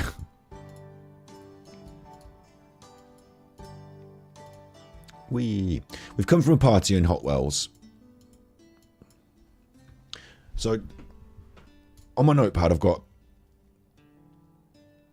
why did he leave the party? Why did he leave the party? I'm going to pick up our first CCTV image because that's the first image we have of him since leaving the party. And in this one, I'm going to try and zoom him in again, computer enhance. Suggestions in chat why you think he might have left the party. Because I think it's a good suggestion to question whether he was going to meet someone. I think we need to work through a couple of different options and, you know, discuss them as ideas. So a good suggestion why he left the party could be he's gone to meet someone. If that were the case, what we're looking for, and all of a sudden my background music seems to get really loud. Wait, where's that? Chuffing background music, really loud, thank you. It's possible the party finished at 3 a.m. and that people went home, but we know from the news report that, sorry, you can't see it because it's so zoomed in, but we know from the news report from earlier, we know that the other partygoers were worried about him. They texted him, "Where are you? Have you got home safe?" And someone called him up. He answered the phone and just said hello. So from that, we can understand that they are still there at the party. They haven't all left at the same time. The party's not over all at once. They've decided to leave. He's left. They didn't know that he'd left as well because one of them was worried. Where are you? Yeah. Big ups, JJ Kane. We all love you. So if he'd left the party and he was going like, look, you know what I'm like, I just have to say things and I just have to be brutal about them and just say them. He might be going to buy drugs. Yeah, we could either be going to get a lift home secretly or buy drugs and take them back to the party or take them somewhere else. So is it possible he was going somewhere to buy drugs? Like, we'll look through that possibility quickly. I don't want to throw shade on, you know, someone who might or might not be involved in a tragedy, of course. So this is why I want to write out some things that I think are, in this one, I might just write this one out. Because this is Bristol, right? And if you're a party here, up here, and you want to buy some drugs, like, you can literally just phone someone up and they'll just bring it to you. They'll park outside the house and they'll come in and just give you the drugs. Like, it's Bristol. They leave little business cards and you can just call them up. Alternatively, if you don't want to meet them at the party, what about all down here before you cross the river? Like, would you not consider going, you know, to a location just up round here? Like, why do we need to go so far as to cross the river? Because this is getting to be a walk now to go and buy a bit of, like, whether it's weed or anything else, you know, buy some weed or some other party drugs and take them back to the party. It's getting to be a bit of a walk. Again, here's a location. Meet me by the Hotel Nova Scotia. Oh, it's on cameras, mate. It's all on cameras. Ah, it's all on cameras. It's all lit up. I don't want to meet you there. Could be that. Okay, I'll come down this road. Do you want to park up down Brunel Lock Road? No, I don't. It's all on cameras. Is it? Because, like, I mean, come on. At this point, when I'm walking down here, I'm starting to get eggy about why I'm walking down so far to meet fucking drug dealers who want to drive to the furthest ends of the earth instead of where I am at. Possibly tripping his tits off. That's a possibility. You know, he could be high and just wandering around. That's a possibility. That's an interesting idea. It's an interesting idea. But I'm suggesting that, okay, so the buying the drugs, let me deal with one thing at a time. It might be that you've said, you know, I know this building, come and meet me by this building then. Like, here's a landmark, meet me by this building. And then he's walked here, he's pictured CCTV here, spent 10 minutes dawdling around. And instead of them coming to meet him here, somehow, it is a bit of a funny one-way system. So maybe that's got them buggered up in some way. But instead of coming to meet him here, they've ended up meeting him on this side, under this underpass. He's had to jog across, meet someone. That's a possibility. But then the next question is, why don't they just let him go home with the drugs? Why do they murder him or do something bad to him? Because drug dealers generally like selling drugs. So they like to come back and sell you more drugs. They don't want to murder you because then they don't get anything else out of you. And if he's a law graduate, he's in his third year, it might be that he's like, he knows the lay of the land and he knows the area and the people. So he might even be friendly with people. I'm not saying he's been buying drugs, but I'm saying if he was, he might not just have to do a random. And usually if this is the system, the person who goes out to buy them is the one that knows the person or is like streetwise enough to get this done without being scared, or, you know, maybe some of the people at the party weren't. I don't know. But these are grown up enough people in a grown up enough situation in a grown up enough city to be street smarts about this. I don't know if like what would have to happen is someone would have to drive up in a car, He'd run over to them. They'd say, give me the money. He'd give them the money. And they could just say, fuck you, I'm driving off with the money. And then they would drive off. Like, for them to get out of the car, give me your jacket, give me your phone. Okay, then drive off. But then on top of that, right, let's get him over the railing and in the river. Like, this is all a bit excessive, considering that we're basically on a slip road where, I know it's 3 a.m. and it's quiet, but this is not the most, like, you can be seen from all these properties over here, sort of. Like, you could be seen from up here. There's a footbridge. Like, there's lots of different locations and directions for people to be coming from. There's CCTV in there. This is a bit that's not on CCTV, but I feel like the drug meet is not so much of an option, because I think it would have gone a bit more smoothly, or I just don't feel like drug dealers want to murder you unless he owes people big money. And like, why are you meeting them in a dark corner if that's the case? There's a lot of reasons why I don't think it quite adds up.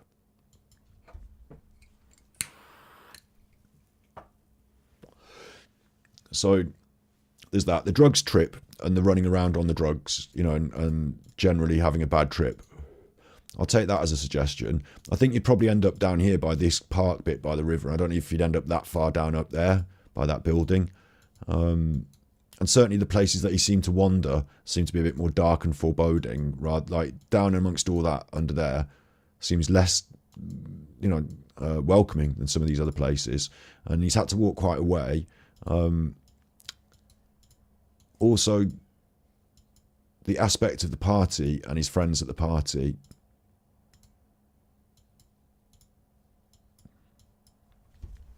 is that I assume the police would have done a very good job in... Come on, relaxing background music. Why are you doing that to me? I assume the police would have done a very good job in in interviewing and talking to all the people from the party. I assume it. You know, I assume they would have interviewed those people. I assume they wouldn't want to come forward and say, oh, we were doing loads of acid and you fucking fell in the river.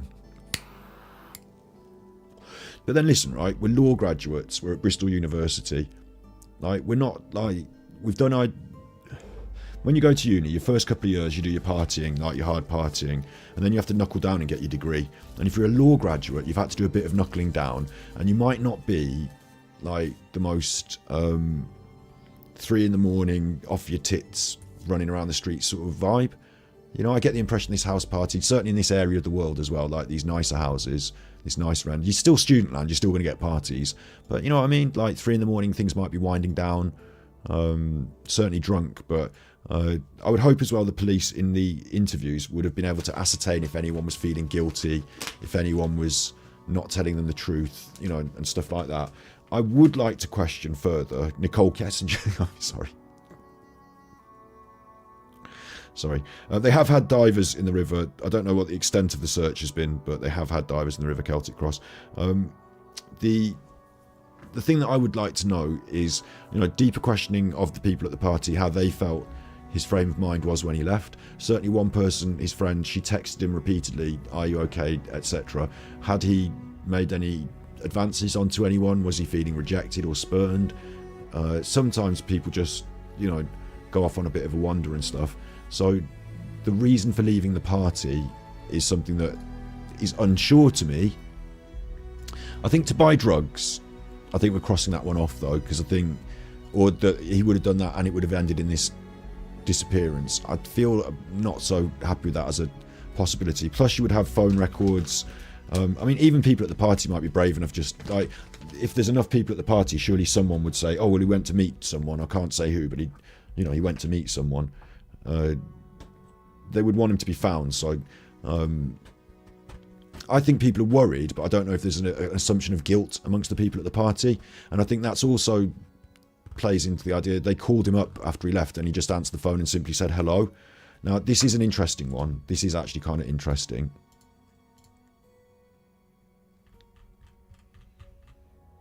Where's my first one where they say this? Let's absolutely make sure I show it you. He sent text to his mom. He called a friend who was still at the party at 3:24. The friend returned the call 10 minutes later. Jack answered the phone and said hello, but nothing else. The call lasted for 58 seconds before being disconnected. So we've got our timer map. 3:17 is the last CCTV. So last CCTV, 3:17. I'll take us down there. And we're going up and down this route quite a lot, aren't we? So we're getting familiar with it now, which is good. But 3:17, we're sighted on this green bit, I think. Last sighting, yeah? But we answered the phone at 3:24. So you'll have to do me the time on that again. 17, 18, 19, 20, 21, 22. 17, 18, 19, 21, 22, 23, 24. 6 minutes. 6 minutes. And we know that Jack can either go like quite far in 10 minutes, or not that far, but that far in 10 minutes, or not very far at all in 9. So I don't know how far he may have gone in 6 minutes from this location. But you know, he answered the phone with a hello. You can't guarantee that's him. I can't guarantee it. Like, the friend said it. The phone was answered and said hello but nothing else. I assume they recognise his voice at 3 in the morning when they're wasted. But we've got that, haven't we? So I think if he's, you know, if he's run off and he doesn't want to talk to anyone, if he's feeling dismissed, unhappy, even if he's gone to get stuff, you know, pick something up or whatever, why answer the phone and say nothing? And why does it last for 58 seconds before being disconnected? So if I've got one other question from the partygoers, and I don't want to create a sort of online conspiracy theory and throw shade at people and have them question like Nicole Kessinger or anything, but at 3:24 saying hello but nothing else, my big question is that 100% exactly what happened? Because if that was what happened to me, I would be saying something. Hello, are you there? What are you doing? Like, did they say something for the rest of the 58 seconds? Or did they just sit there with the phone going, hello? Like, what happened for 58 seconds? That's quite a long time as well, 58 seconds. To just sit there doing nothing? Or were they constantly badgering him? Or did they hear anything in the background or anything? He said hello, but nothing else. 58 seconds. And that came after the final CCTV sighting. 7 minutes after. So I'm saying that the people at the party, like they said, tried to get hold of him but couldn't. The messages, please let me know where you are, please let me know if you're okay, they might sound like a guilty conscience. Please let me know you're okay, please let me know you're okay. They might sound like they know that he's drunk and worried about him. Please let me know when you get home. There's obviously concern and worry, but that might be because he's left unannounced, is my feeling on that. So I'm not concerned at the party there's some sinister goings on. I'm not concerned that they've let him run away off his head on mushrooms and, you know, or anything. I don't even think that necessarily he's been spurned by someone and it's all, you know, they broke up and now he's running off. I'm not sure about any of those things because none of them are really raised by the partygoers. But the only thing that I do question further is hello but nothing else. So what else happened in that minute? Because you've got a minute of conversation on a phone or non-conversation, and all I'm getting is the one word. So that I find to be a bit more of an open book than a closed one. So why did he leave the party? We've looked at, was there an upset? Was there an argument? I don't necessarily think so, but the phone call is a bit of an open book. To buy drugs, again, I don't necessarily think so, but it could be. They're calling, you know, are you coming back? What's happening? You know, where's the money? But overall, you know, I'm not so happy with that as an option. Let me get the map out again and show you some other stuff then. Show you for why I'm not thinking, personally, I'm not feeling that's such a strong option for me. On the map, the big map, as was raised in chat earlier by Sun Chuffer. What was your name? Sun Chuffer. We've got another location in this story, Flaxbourton. I assume his parents lived there because that's kind of what the impression was from the media piece. Certainly he lived there, and it's a small village just outside Bristol, and it's just down the road over here, Flaxbourton. So I've got CCTV of someone leaving a party in Hotwells, crossing this bridge here, running down to this location, and I'm quite zoomed in around this area. And we should talk about the river and suicide and stuff, and we probably will a little bit in a minute, you know, looking at every option here, being real about it. But I also want to raise your attention, you know, Jessup Underpass, like I said, named after my great ancestor, literally my great granddad or whatever. But if you like zoom out a bit, it's not far away to Flaxbourton.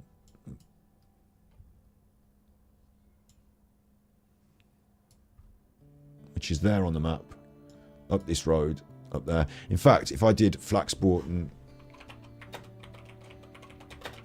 to Hotwells, it will tell me that I could walk it in an hour and 40 minutes. Sorry about the zoom on my Google Maps. It's telling me I can walk it in an hour and 40 minutes. He did get a bus into town. That was said in the news report. So no other form of transport on him. It's 3 in the morning. And he's heading in this direction, isn't he? Like, he's come across this bridge. He's gone up to this corner. But obviously this is a route that you would take on a car maybe, yeah? Like, this is on the overpass. You can see the river there and the way the locks all connect and stuff. You can see that it's very low and muddy in these images. At this time of year in Bristol at the moment, it is kind of low and muddy. It's tidal though as well. So I don't know what it would have been like at 3 in the morning. I don't know how tidal it is. But up there you can see Clifton Suspension Bridge as well. Notorious location.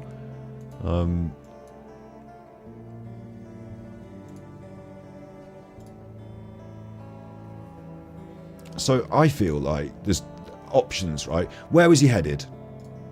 Where was he headed? Was he headed to this building to meet someone as a location, as a point on the map? It's very unlikely he was going to go and do anything. Like, it's all closed. It's night time. It's 3 in the morning. It's a council building. Yeah?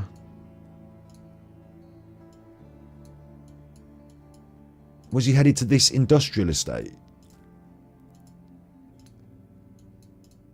Like, another point I'd like to raise, I suppose, is meeting someone to buy drugs. It could be they work in this industrial estate. 3 in the morning, they just nip out and give you the thing. You live up the road in Hotwells, or you know people that do. This is the place where you meet. It's possible. I mean, very outside the box. But is he coming to meet someone here? Like, these are the only locations, because he was sighted on this corner, and then he was moved through this underpass or round the back. So he's either here specifically for a reason, and that's a question that has to be raised. Is he here specifically for a reason? But as we said, as we saw, I'm saying that these steps on this side. So we'll look at the zoomed in pictures and we'll try and get a feel for his movements. But could he be going up and out these steps?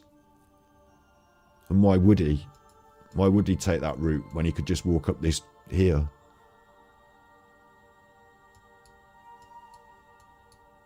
How has he ended up here specifically?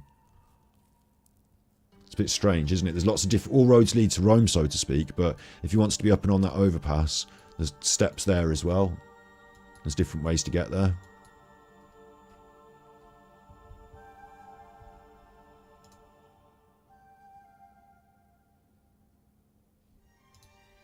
I will draw your attention to this as well, right?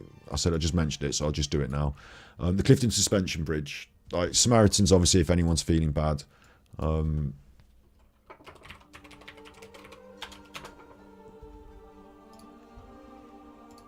Not YouTube. Why don't I do YouTube? Come on. It's 116123 for free. For free. It costs nothing to dial 116123 and talk to the Samaritans if you're feeling depressed and if you're feeling suicidal. It's a serious thing. In Bristol, as many people will know, the Clifton Suspension Bridge is the hotspot for that activity. Like, it just is. So the subject that might have come up, is he feeling depressed? Is he feeling lonely? As he walked home, is he going to throw himself in the river? If you're going from the Hotwells location, you would turn and walk up the hill to the suspension bridge. So I feel, with everything to live for, with a law degree just behind him. Even if a girl said to him, no, we're breaking up, or a boy said to him, I don't want to be your boyfriend. No, I just don't think it matters enough for him to turn around and throw himself. It'd have to be some really serious bad news, wouldn't it, for him to get down like that with no indication from his friends and family that he felt in that way. I feel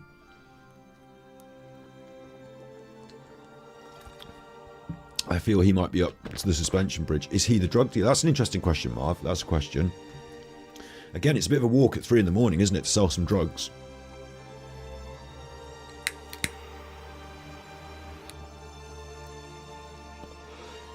Bit of a walk. And we will, as I promised, we're going to be looking at this video and seeing what we can get from the video. But I suppose how long have we been on? I want to make sure we do a show of this and we look at all the options and stuff. But we've been on for an hour and a half, and to not beat around the bush and to be too... I'm also careful, right? I'll tell you what, I'll just be out and honest and talk a little bit about this. I'm trying to be careful because I don't want to be a true crime ghoul, do I? You know, we talked about this on other streams, and I don't want to raise a lot of strange conspiracies and worries for his parents who are trying to find him. I'd like to do my best to try and actually get him found if we can. I do have worries and concerns, so I've raised a couple of them, but I think they're more outside the box worries. And I'm interested to see what you're saying in chat and to talk through these ideas. But yeah, so I think if you're stood here and you can see the suspension bridge, and I think if you were feeling like that and you were coming from that area of town, you would head that way. So I feel like his destination is not the suspension bridge, and I feel like this part of the river here is probably the crappiest way to throw yourself in the river, especially if you've walked up this large area of like canal dock, whatever you want to call it, this huge waterways. You even had to cross 2 bridges to get here. Like, you literally had to cross a bridge to get here. I just feel like, okay, you might have been brewing your feelings all the way along, but then to end up over in this direction by this building, this is away from the river. Okay, it gets to the river at the back here, but that's pushing it even, because, you know, look at it, the river there compared to, and it's not always at this height, I get it, but, you know, it's not, it's just not the way naturally I think people would feel about if they were in that state of mind. They like to come to this building and then to divert to the river after, instead of going to all those notable river places. Yeah, so I'm going to say I don't like that as a possibility. I don't think it's a very strong possibility, especially coupled with the dawdling around here and the crossing over to here. So I'm thinking, me personally, I'd like to put a flag in the map for crossing out here. We'll look at the zoomed in CCTV and just next, right? And we'll see what we can get from that. But I'm thinking, could he have come through here, come up these stairs? I mean, yes, he certainly could if he's come through there. Where's he even going? Like, in this position, you have to go up these stairs if you're coming this direction. Like, you just have to, don't you? Otherwise you go back on yourself or jump the rails somewhere. So you come up these stairs and you're here. Like, is it not relatively natural to assume that he's on his way home, and his home is that direction, and it does take an hour and a half, but once you come up onto this, it's just a straight run, this road. We just saw it on the map, and it's got a big pavement on it. So I just want to take you back to the Daily Mail article. Look, here he is with his medal. That image is from the Bath Half Marathon. The Bath Half Marathon. Bath Half Marathon. So he's got a medal for running a half marathon. I haven't got a medal for running a half marathon. I couldn't run myself a fucking bath. But this chap can run a half marathon, right? So what time did he leave the party? They say approximately just before 3 o'clock. And the first CCTV is recorded at 2:57. So we've got an actual stamped, but that CCTV is just a black stick man. But I suppose, connect it up with the others, and we're going to assume it is him. The other thing that I would say, we'll look at whether he's being followed in just a second when we go zooming in on these pictures. But notably, there is no other people in any of the other CCTV. It's always just him. And you would assume, again, the police have had a good look through that CCTV to provide these images. But yeah, I'm seeing someone who can run.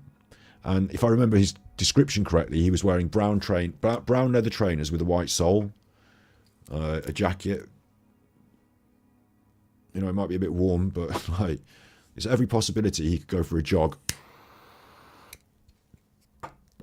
You'd cut down that time by about half, wouldn't you, if you were running it and you're doing marathons? My guess. So that's my one. I should have saved that right to the end, you know, solve the case. But that's my one on the pin board. I want to see if it holds water by looking into all the CCTV and the video. But I question whether at 3 in the morning, after you've had a skinful and you're fed up, you can't get an Uber, or you can. I don't know why a law graduate wouldn't just order an Uber. But like, this pattern, this direction, this pattern of movement across the map. Let me have the map back.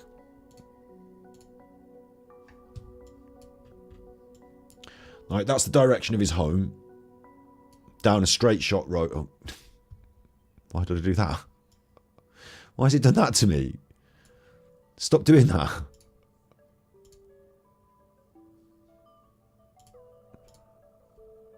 Okay, that's the destination of his home. Cycling, it takes 26 minutes. Walking, it takes 1 hour and 40 minutes. So he's taken that pretty much direction. Except he hasn't, has he? He hasn't taken that route up the big one there. He's taken this route across here, and he's come down here. I would assume if he's the sort of person that runs a half marathon and he lives in this area, that he's run these sort of streets before. Like, how, if you live down here in Flaxbourton and it takes you 1 hour to run to Bristol, like, where would you run? Like, you'd run to Bristol, wouldn't you? Like, you'd have a go, wouldn't you? And if you worked up, sorry, if you lived and worked up there and, like, sorry, university or whatever, like, there's every chance you've walked that route before, isn't there? I used to live in a village outside of a town, and whilst I wouldn't consider walking the full 1.5 hours back every time, you know, it'd be an option. What do you think? Do you think it's possible that at 3 in the morning, a young man might consider going home via foot along a fairly straight and well-lit road?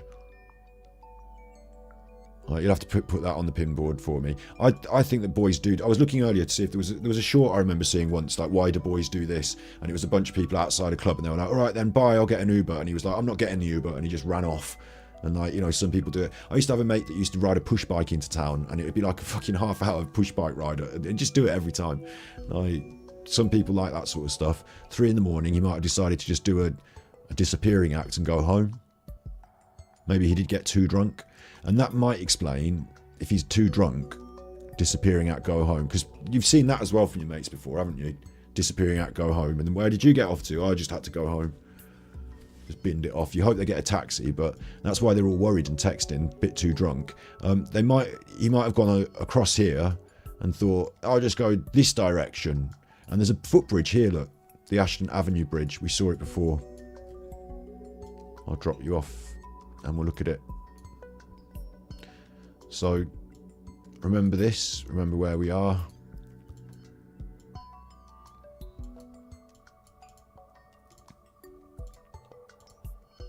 Go around the corner for me. Sighting, CCTV confirmed here at these railings, walking in this direction. Now, possible he's come down here. Well, why hasn't he gone this direction then? Sorry, knocked something over. Why hasn't he not gone up here to the footbridge? Which would then take him home. And this footbridge, if he does cross it... Go on, Google, let me go across there, please. Right, if he does cross it on the footbridge, it takes you... This is the other side of the footbridge now. Imagine we just walked across it, yeah? It takes you to this, which is like a cycle path and a whole route. And that whole cycle path route takes you down the same direction as he wants to go. He's probably familiar with it. So he could have taken this route. You know, this might be a choice. It is 3 in the morning, though. and he is a bit wasted. So it might also be possible that he's ended up down here at this corner. And bear in mind as well, though, at this corner there's these steps here to get onto the big I think there's a possibility he might say to himself, I've got a bit confused. I'm not sure I want to walk down the big dark path. I might just take the overpass, and I might get on the overpass, and that's a straight shot home. But why has he not taken those steps and gone up there? And how has he... Because I think he's definitely either come through here or around the back here. Around the back here. So there's another option. But... outside shot. Let's look into these images a bit closer, and I'll talk about something slightly different, but it's the same. And we'll decide together what you think. I mean, how are you thinking? There's a bus stop on the bridge, is there? How are you feeling at the moment out of these different options? Before we get onto his gait and his running and, you know, whatever's going on, and his positions, is there any... And finally, the video that we will take a good look through and see the lie of the land like in video format. Do you think I'm leaving anything out, missing off the table here? Kidnap has been suggested. I know kidnap has been suggested, so we'll look at that now. Am I leaving anything off the table here?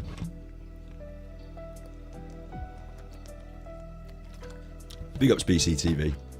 I don't know who Tyrant Finder is, but Leslie suggested the video to me on Twitter. Thank you, Leslie.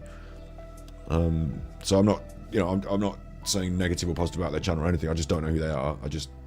Thankfully they've done a video walking around it. So maybe I'm going to piss in the positions. I mean, like pinpoints on the map for. We've got time-stamped pinpoints from the CCTV, haven't we? So they're like our known positions, and they take us on a journey across a bridge and up towards that bit of green. But then where are we, and why are we... My big question is, how come it's taking so long to take this last... Across the bridge, it takes us 11 minutes plus the night. It's like 20 minutes we spend down here. So if we are walking home, we're not doing a very good job of it, because we've spent 20 minutes on this bit alone. So it's going to take us forever to get home at this rate.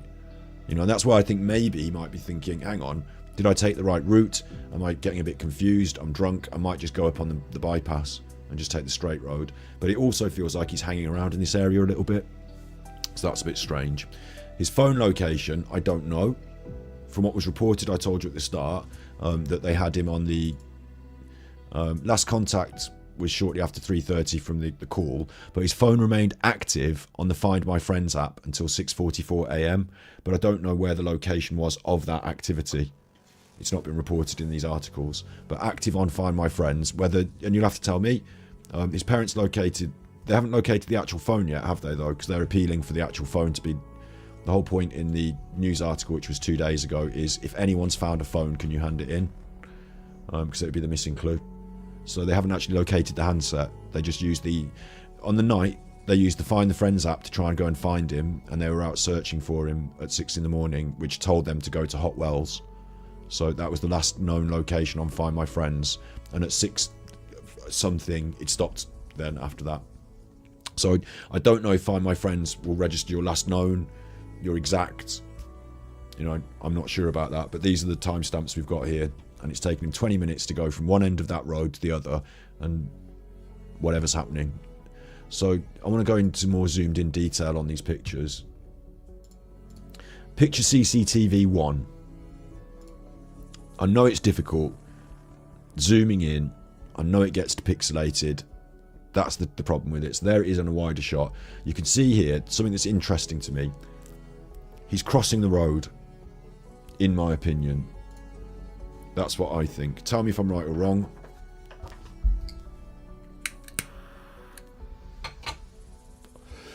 I find it a very interesting image. It's from an infrared camera, I think, so the jacket looks a funny colour. He appears to be jogging. It appears like his two hands are out in front of him almost. Jogging, you would think you'd have one and the other, but it could be like this. The one arm looks quite high up. The arm that's close to us looks quite high up. There's blur in the leg. There's movement, like in the shot. Like this leg is quite far back. He's being propelled quite far forward. Like, it's not a walking stance.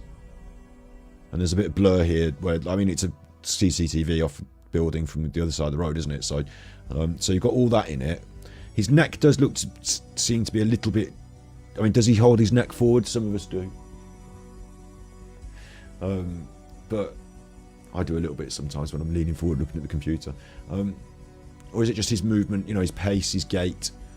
But it appears to me that he appears to be moving, possibly jogging. And this is where I get a sense that he's either running to or from something, in my opinion. What do you think? It looks like he's running, yeah. I hope I'm not leading up the garden path here and just making you think that by saying it, because my intent today was to not do 10 hours of conjecture, maybe if what, or could it be what. I'll entertain all the ideas and we'll try and talk them all through, but I'm interested in trying to do, you know, a relatively sensible and sensitive job on this. So I'm not trying to like do 10 episodes and string it out. And anyway, enough of that. Look, I think he's running. I also think that he's going to cross the road. Look at his feet, yeah. His feet are interesting. Is he going to cross the road? What's he doing? You know, what's going on here? Let's get a better look. We will absolutely watch this video, like I keep saying, and we'll look at these Google Maps. So,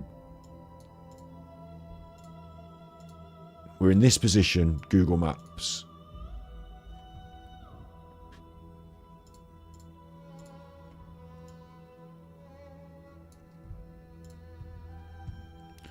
We're on this part of the road here. We're approaching this bridge. What I notice very clearly on the CCTV is he's very close to the edge of the road. Yeah, like definitely very close to the edge of the road there.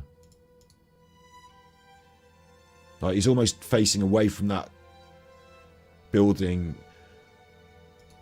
So if I look again on this, I'm saying if I'm him and I'm walking this direction, I'm not walking on this path, am I, here?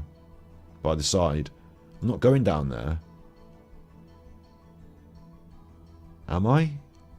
Because it looks like I'm off in this direction. Maybe just running across the middle of the bridge.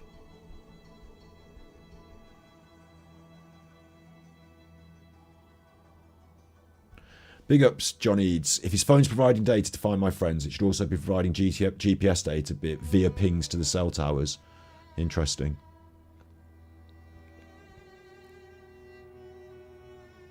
Now, we're crossing this bridge, aren't we? We're not going down this side bit. Let's have a quick look.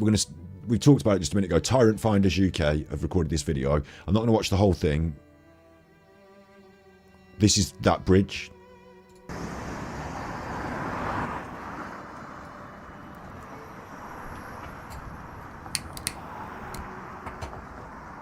I will put a link to the video in chat and I'll put it into the description of the video. Jack was picked up by that CCTV camera just there, crossing here, this bridge.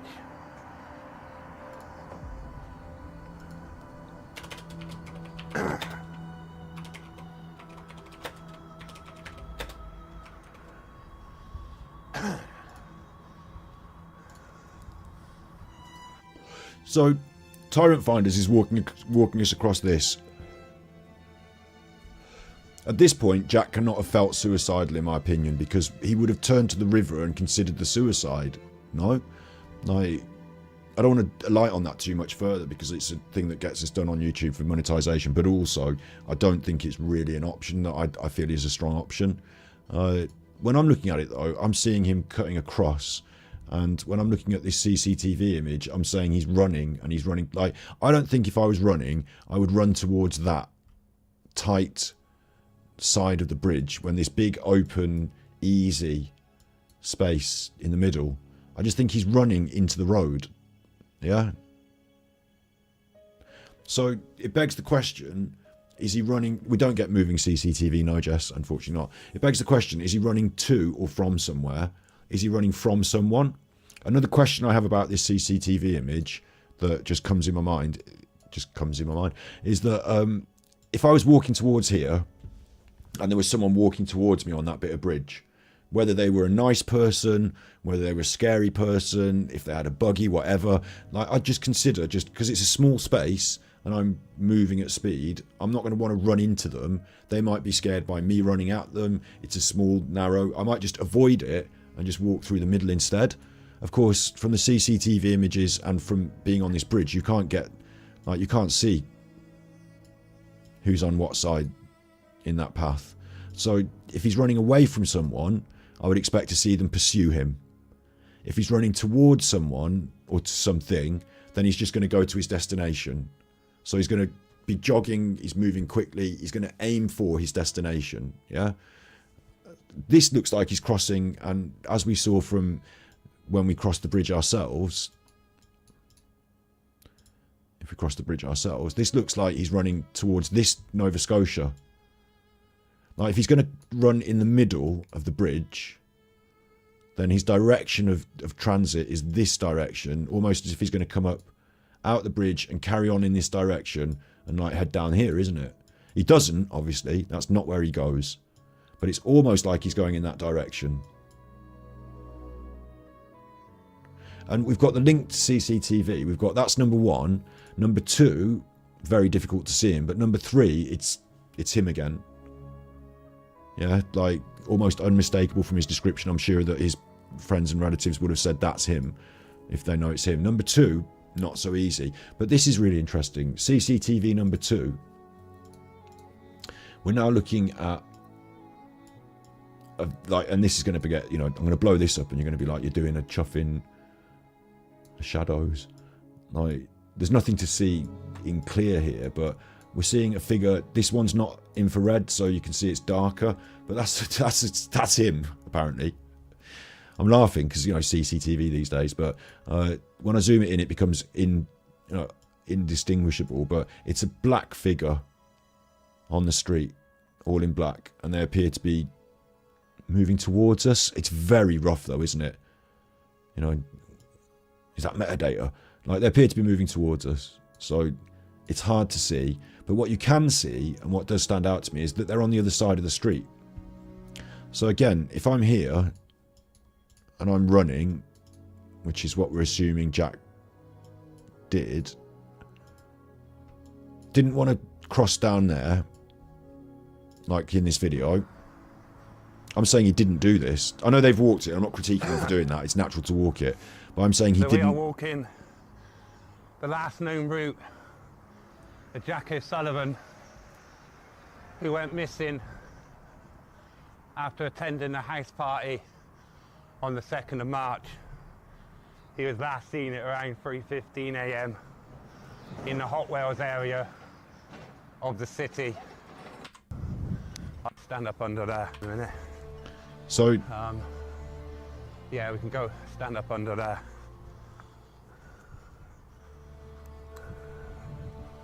By CCTV. I agree, yeah, that's the CCTV over there. So now he's walking on this side of the road, yeah? You can see. You've just seen it on the video. You go running across, and then he's crossed back to that side of the road. I mean, it's fair enough, isn't it? It just seems like...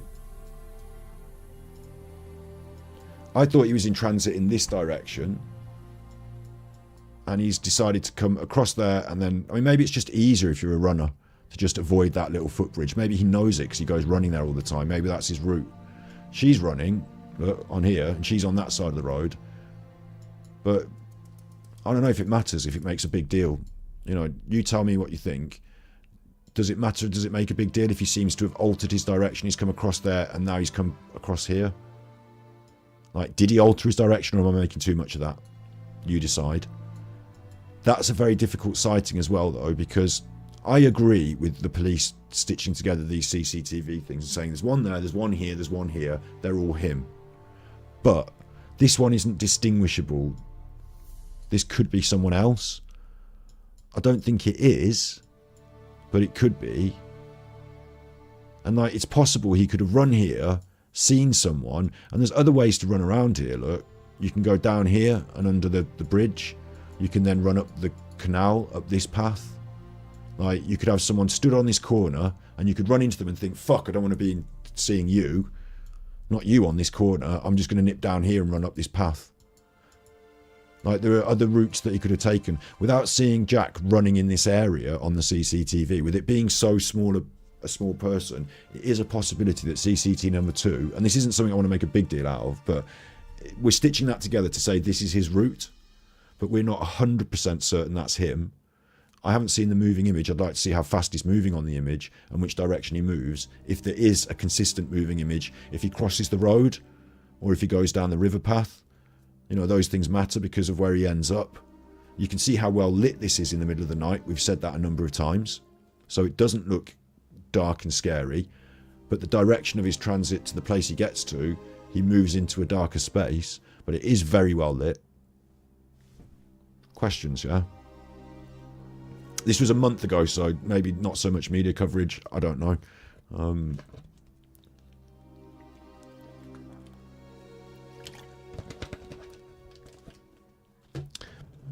CCTV 2, that location. Onto CCTV 3, I suppose. And is he running? We've questioned running over the bridge. I just want to, you know, make clear what I'm saying here. We think running. We all sort of agreed on that. If you're disagreed, fine, doesn't matter. But we think transit in this direction, possibly running, avoiding this space here tells us some information.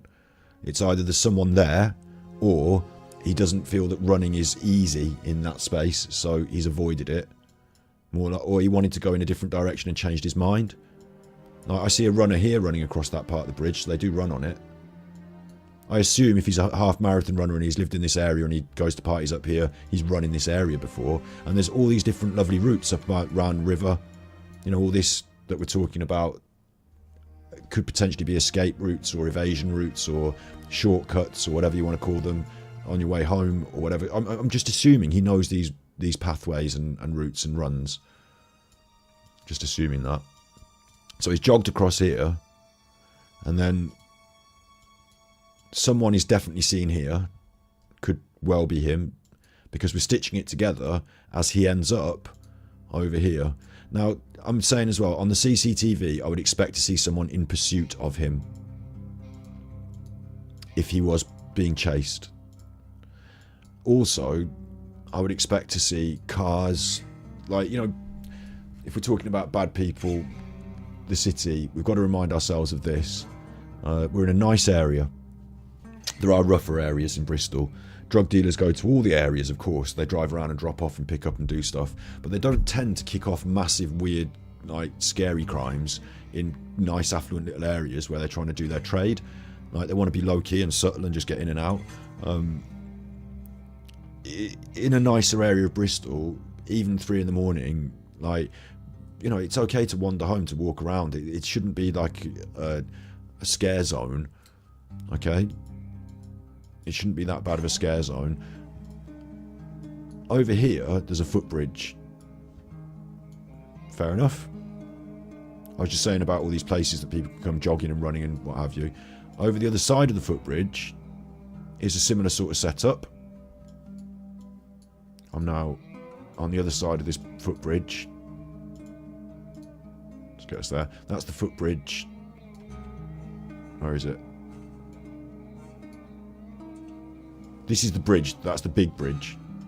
The footbridge is just behind there.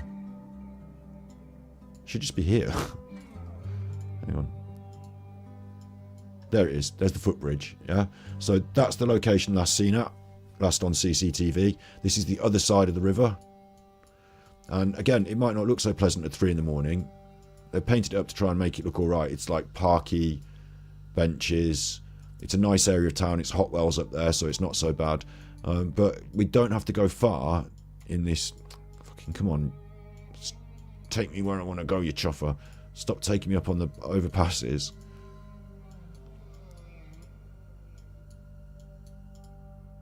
This is going well now, again, with Google Maps. I want to shout, fuck you, Google Maps.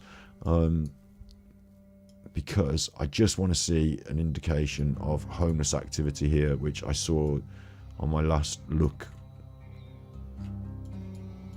basically, when I was just doing this, and you'll be able to find this in the members content if you're desperate to really see it. There is a tent up here, stashed in one of these places, and someone at least one person that's homeless has been staying in this location. I assume it might be a bit of an ongoing, issue in inverted commas, but at 3 in the morning there may be homeless people in the area. Obviously they're not all going to murder you. There's an underpass there as well, which doesn't look so inviting, does it? This is the other side of the river, and he didn't come this way. He could have come this way on his route home across that big overpass. He didn't come this way, he took the other route. There's the tent, isn't it? There's the tent, look. Like, no one's parking a tent outside just because it's summertime. So it's likely that's homeless activity. And in these places would be almost not encouraging it, but, like, that's the sort of style of place they might go. The only difference is this is in quite an affluent area of Bristol, so they're probably onto it. And just up this road, I might as well go back up this road, because this is where we end up. That's our start point for this journey. So it's possible that in those underpasses and alleyways there is, homeless activity or someone dangerous lurking about. But the reason I'm saying that is because why am I saying that Jack would suddenly just be running away from someone? Like, on a normal walk around in Bristol streets, if you want to walk from here home at 3 in the morning, you can. You're not going to get mugged. Like, that's the way I'd say it. I'd even say, I know women shouldn't be in fear of violence. Like, it's ridiculous to say, oh, but if you're a woman, you should worry because you should get mugged. Like, no, women shouldn't be victims. People should be able to not attack people. Like, do you know what I mean? Like, but in the modern world, we all accept that we see certain people as being more vulnerable. But I would have suggested that, I used to not want my girlfriend to walk around Bristol late at night on her own. I used to go and meet her at the car and walk her back, but it's not that dangerous. Like, honestly, it's not. It's certainly not this end of town. But if you're a nice chuffer and you're not used to it, maybe if you run into someone that looks spooky, that looks a bit scary, you might go off in a funny direction. I don't know. But I'm saying, are we distressed running away, or are we running towards? If we're distressed and running away, where is the pursuit? Where are the other cars? This police would say on CCTV, we've seen him, and then 5 minutes later we see this guy, or whatever, wouldn't they? Like, there'd be some of that. This is the only character that could fit that description or mould, because it's somebody on CCTV in the area that's not nobody, because everyone else is nobody. There's nobody else in any of the images. So this is the only other person that could possibly be a threat. But then our next image, so number 3, by these railings, we're saying somebody's running a way or two. They might be on their way home. It's taken them 10 minutes though, didn't it? And we said it wasn't very far, didn't we? So for someone that's an experienced runner, maybe they're conserving their energy, but why did it take them so long to run down here if they're running? If they're running, why have they changed their posture here, like in this gate? Because I would disagree with running now. What do you think about this one? Tell me what you think in chat about this one. I think they've cut the top of his head off with the red circle. He looks like his head's really flat and long and leaning forward. But as we saw in the previous picture, he did seem to be leaning his neck a little bit forward. Like, he might have darker hair and it might have cut it off with the red line. But to me, that's hands behind the back. The leg position is not running anymore. That's a smaller spaced gait. Like, it's not like a long step. And it looks like he's got his head down like that. And it looks like he's got his hands behind his back. Like he's looking down at the floor, looking for something. Which is weird, isn't it? It looks like staggering. I'm interested in that, because, like, drunken staggering, I don't know what, I can't think what I would do with my arms, but I would hope they'd be out in front of me to stop me from getting hurt. Like, the hands behind the back thing is kind of a strange one. It's not a usual sort of posture for normal people, even just day to day, is it? It could be that someone had zip-tied his hands and he was running away from someone who had, like, you know, tied his hands. I don't want to put scary things out there, but maybe on the phone, yeah, there's a good one. Like one hand behind the back, maybe one hand on the phone, maybe putting something in his back pocket or getting it out. That barber jacket, someone asked us about it earlier, we looked at it, it's got loads of nice pockets, so you don't have to use your back pocket. We know that he talked on the phone. At the end of this process of the CCTV, we know that he answered the phone and said hello and said nothing for a minute. And that happened 9 minutes after the last CCTV sighting. So people were texting him at this time, we assume, around about this time. I don't know the exact time of the texts. Does look a bit knock-kneed, doesn't he?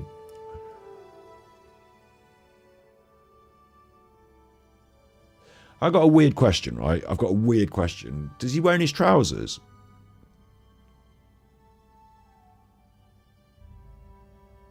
Does he wear his trousers? Does he definitely wear his trousers in that? They described his shit. This is an infrared image as well, though, isn't it? Because his jacket is so bright, so it must be an infrared image. At this point, I would suggest he's not been robbed, because wouldn't they take his lovely Burberry jacket? His trousers look very tight to me. His shoes were described as brown leather with white soles, so maybe that's what I'm seeing there. And was it definitely him? Yeah. We're stitching together different CCTVs, and they look slightly different. But that one and the first one, I'm saying are the same person. I know that the jacket looks slightly darker in this, but it's still coming up as light on the infrared. However, the soles of the shoes are not definitely white here. But then, I mean, are we getting that detail on this?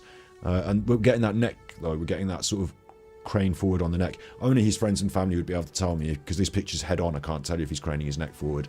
You know, if he's got a sort of noticeable posture. But they're saying it's him, aren't they? The police and the people. So I'm going to have to go on what they've said. And I'm assuming the friends and family would have seen that and said, no, that's him. Or no, it's not, if it's not. But this one in the middle, number 2, no one can guarantee who that is. So this is where we're getting into the detective work, isn't it?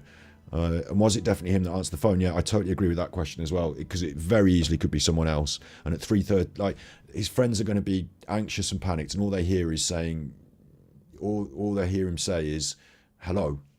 So he could have even been with someone who, you know, I don't know why they would let him answer the phone, or I don't know.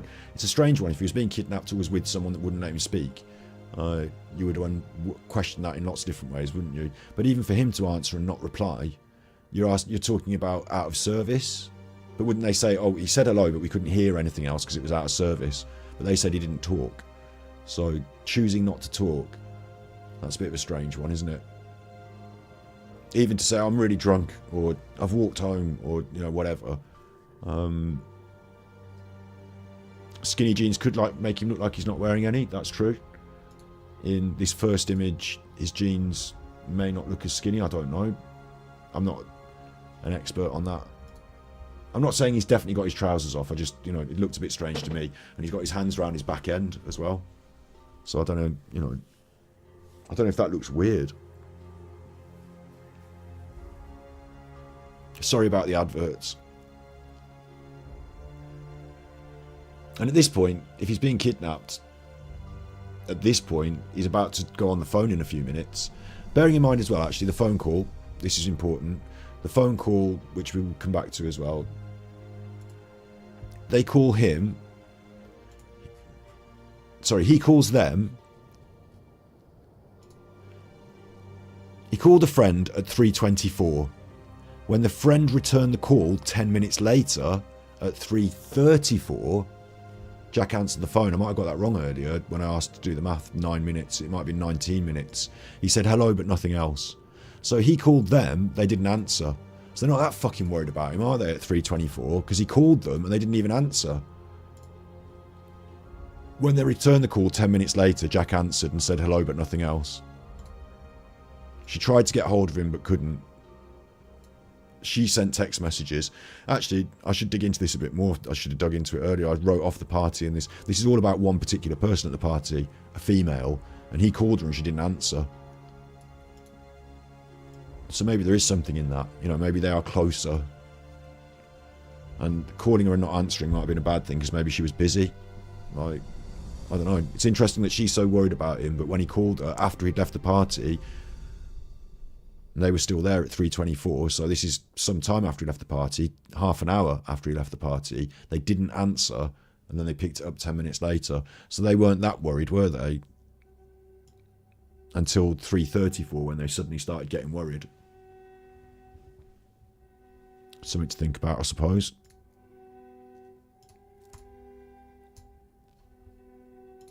And this happens, this is 3:08, so he's still got about 20 minutes before he calls them, they call him back. So what is he doing? And also, what's he doing? He's doing this here, this walking, this strange posture walking, we'll call it, yeah, with the hands behind the back. He's doing that, and he's, I think, run across here. I mean, he might be out of puff, but he's quite fit, isn't he?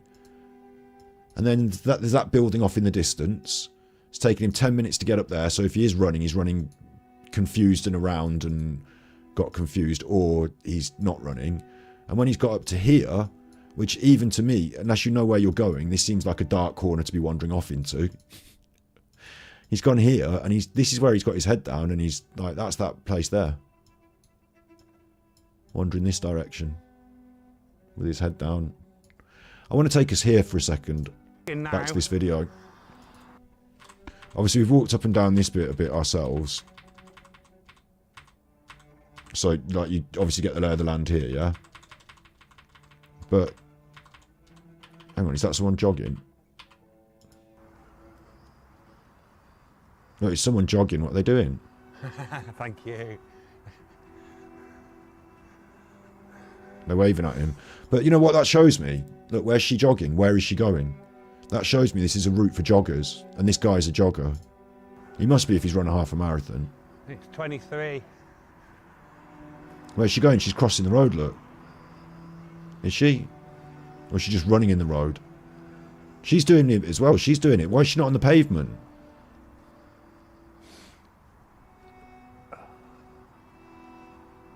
Is she going in the road again? He's just missed her. Get on the jogger. I think she's gone off across the bridge now anyway. This guy takes us up here. Look, this is where we are. This is where we're talking about. Like, you do not want to walk up here at 3 in the morning for no reason. It doesn't look right. Unless you know where you're going, yeah?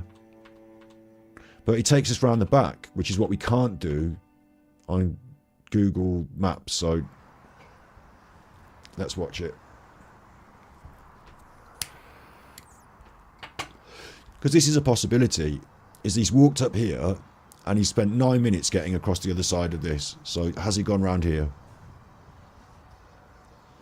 And again, I'm ruling out the self-inflicted thing because I feel like there's too many opportunities to have gone that way. And you would also get this sighting of the Clifton Suspension Bridge.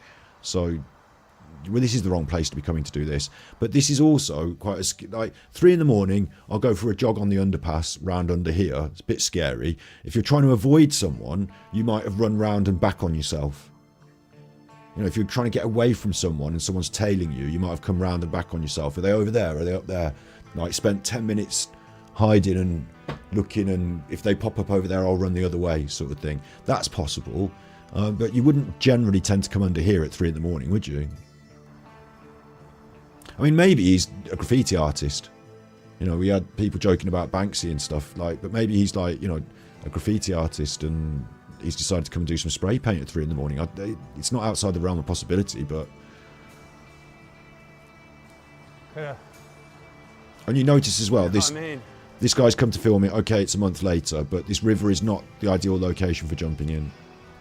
Tidal stretch of water, very, very, yeah.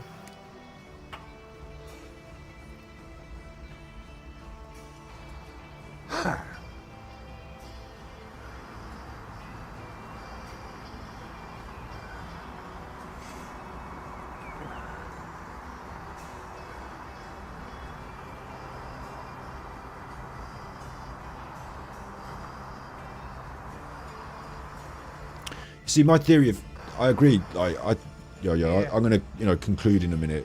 I don't want to, spoil it or anything, but I'm going to conclude. Hang on. I believe here is the last known sighting of Jack. He says he thinks here's the last known sighting and that the parents did an interview here. I think the parents did an interview here the other day, so I believe here is the last known sighting of Jack. And I don't think that's correct either, but I don't know. He turns the camera this way through this underpass, so this takes you into where that green garden is, where I said he's walking up the stairs. So he could have come through here even, there's different ways in and out. But we know from the CCTV image, this one, that it's all car park and it's caught him in the corner, so that's not round the back of that thing, is it? That image that shoots him there and catches him there is not... He's not here. And that camera's not over here, and that's not this car park, so I don't think this is his last known location. But again, not a very nice 3 in the morning location, I don't think.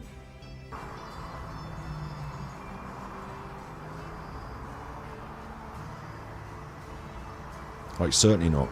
And certainly a potential hiding place for a ne'er-do-well, yeah? Sorry, what did I just say? Do I live in the 1940s? Sherlock Holmes. A good hiding place for a ne'er-do-well, I should think, Holmes.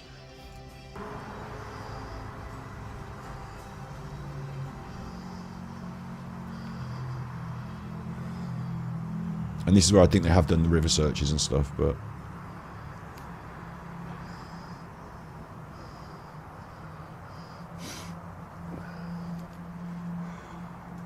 Okay, so that's a bit of that video.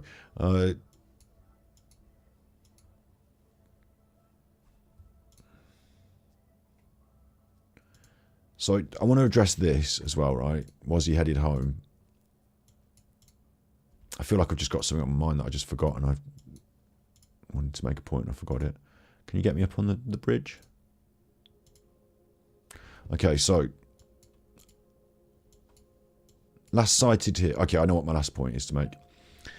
Last sighted here. Last sighting on the CCTV. Let's get this up in big. Computer enhance. Because the one we just looked at, he had his head down. I find that the one by the railings very interesting, because the problem with these pictures is they don't paint a consistent picture. The first one, he appears to be running. The second one, I don't know, it's a black stick. The third one, he appears to be head down, looking down and not jogging, and it's taken him 10 minutes to get there, so he's not jogging. But in this one, the final image, and this is from right up in the corner, look, see it's red circle in the corner, and I'm making it big now, so it's very difficult to see, but you can see the car, and you can see this stick figure here, and it is like a stick figure at this point, isn't it? But I see legs splayed out. I think that's someone that's running. You have to tell me in chat, is that someone who's running? And you'll have to also tell me in chat if you think this, again, is a good enough match to say this is Jack, or could this be someone else?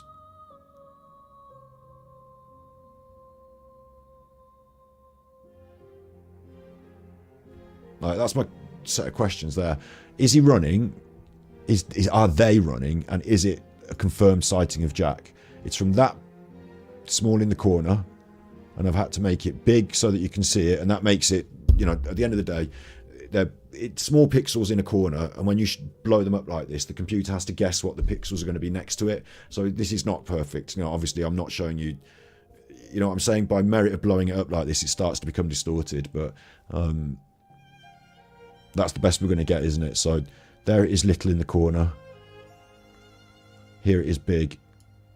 What are your thoughts on this image? Yeah, I'd love to see the actual CCTV and see whether it's someone moving or what pace they're moving at. Yeah, I haven't seen that. But I like I say, I think what you're supposed to be seeing here is this is green, this is black, this sort of inverted Y shape.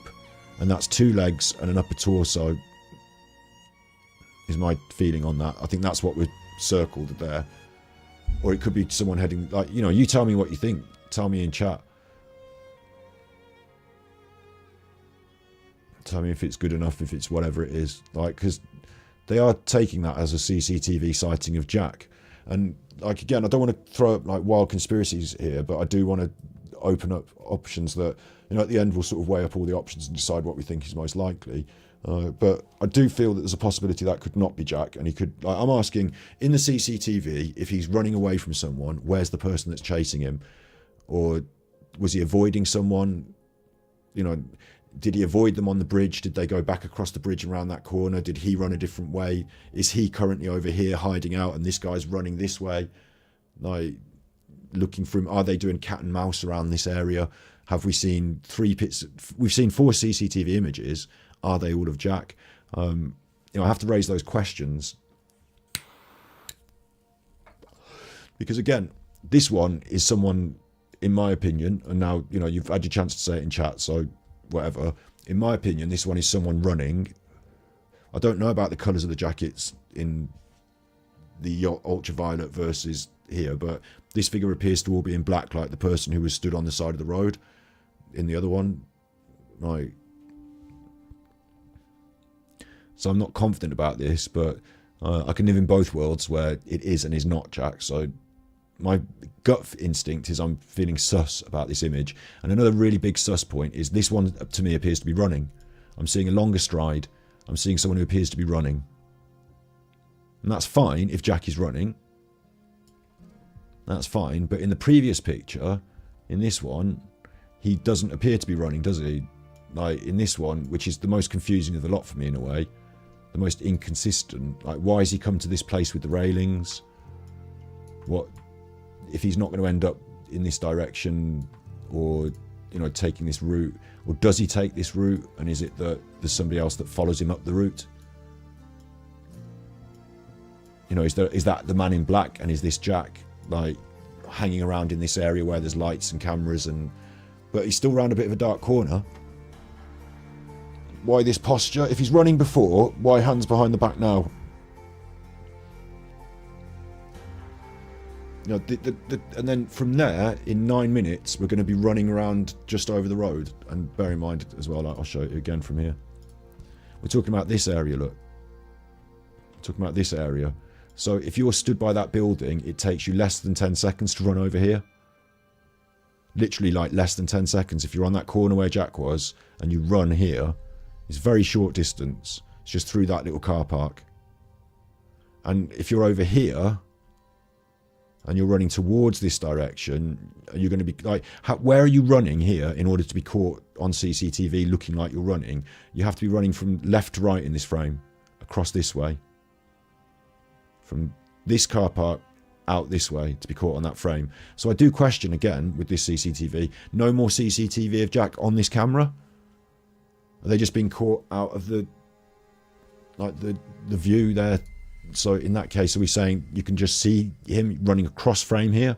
He's not running through the car park. He's running from one blue building to the other, like across this bit. That character is running across this bit. Not through there, but across this bit. And how does that tie up with Jack being at that building? Does he run through the car park, up and around across? Why are you not seeing him running through the car park on this CCTV then? Where is he running through the car park? Why have we only got him there? Apparently running that way. Like, do you see what I'm saying about this? How, whether it ties up and, like, lines up and stuff like that? Doesn't seem to quite line up. But if it's Jack, I'm saying, however he's got from that building with his head down to here 9 minutes later, he is running in this direction. That character is running in this direction, which appears to be towards these stairs then, maybe, and get them up and on here real quick so that you can then continue your run home. Now, I'd like to put a, like I said earlier, like a wave a flag for he's gone for a run home. Like, it makes a sensible suggestion. He's a confident runner. It's reasonably well lit. It's a straight road. He knows it well. He lives in that village down the road. He's texted his mum earlier. It's just getting down the road. It's get an Uber, wait for a taxi. By the time you do that, it's going to be 40 minutes. It only takes me 40 minutes to run home. Like, he might have done that. We can discuss the options of what might have happened had he done that in a minute. But, you know, he might have done that. Yeah, big ups Admit Audacity. Was he looking for something on the floor there? In this image? Was he looking for something on the floor? But if so, has he got up there before, run there, run back? Why no more CCTV? If he's dropped something and he's gone back to look for it, where's the first run of him being there? And won't the police say he waited here for 20 minutes, we saw him coming up and down? Like, it seems like a continuum of CCTV images rather than a looping back and around. But they don't seem to quite add up, do they? When we look at the proposed route like that.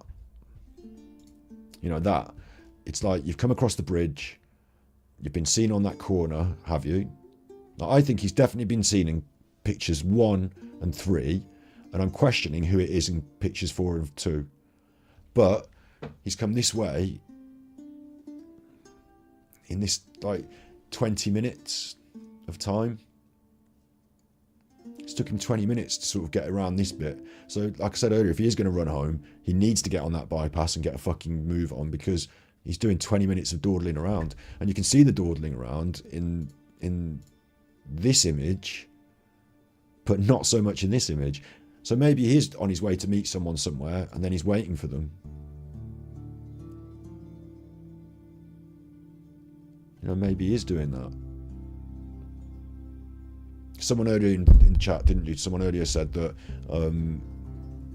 he could have.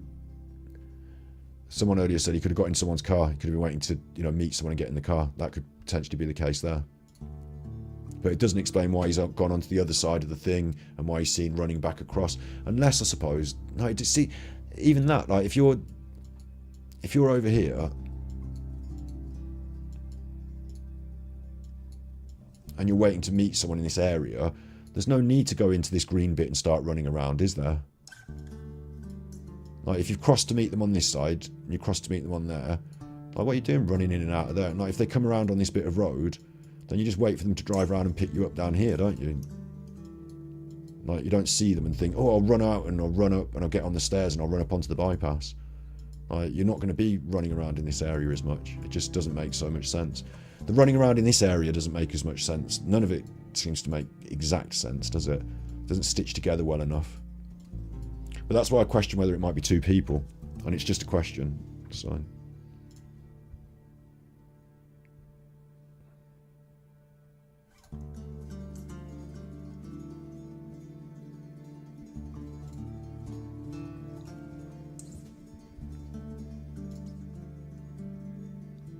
Good questions though, right?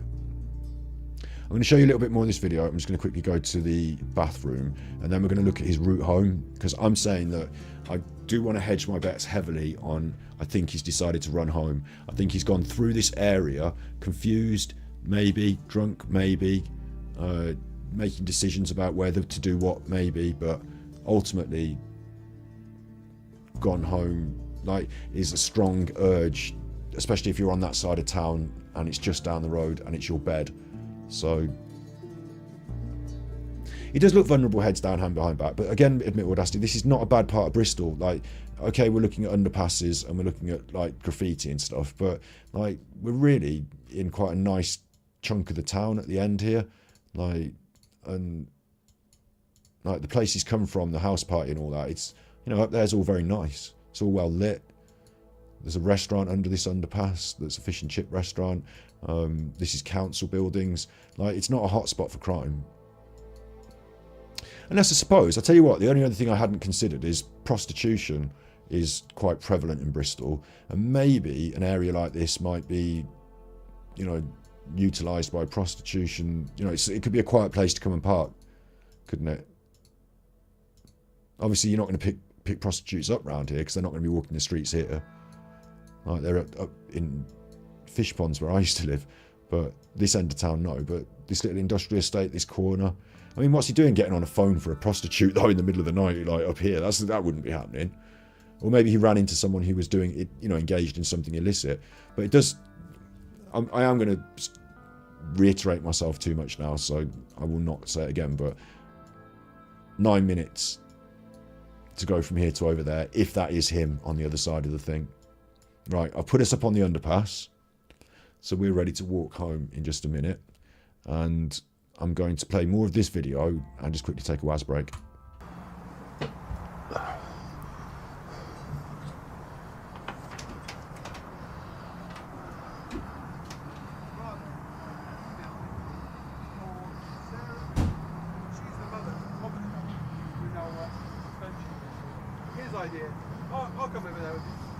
His idea was to build a great big brick hill.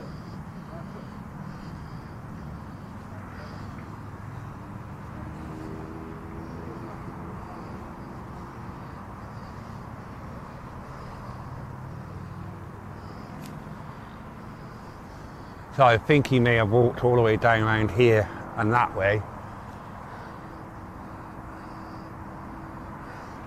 But yeah, it looks like I came the wrong direction. I should have carried on and up and under the bridges.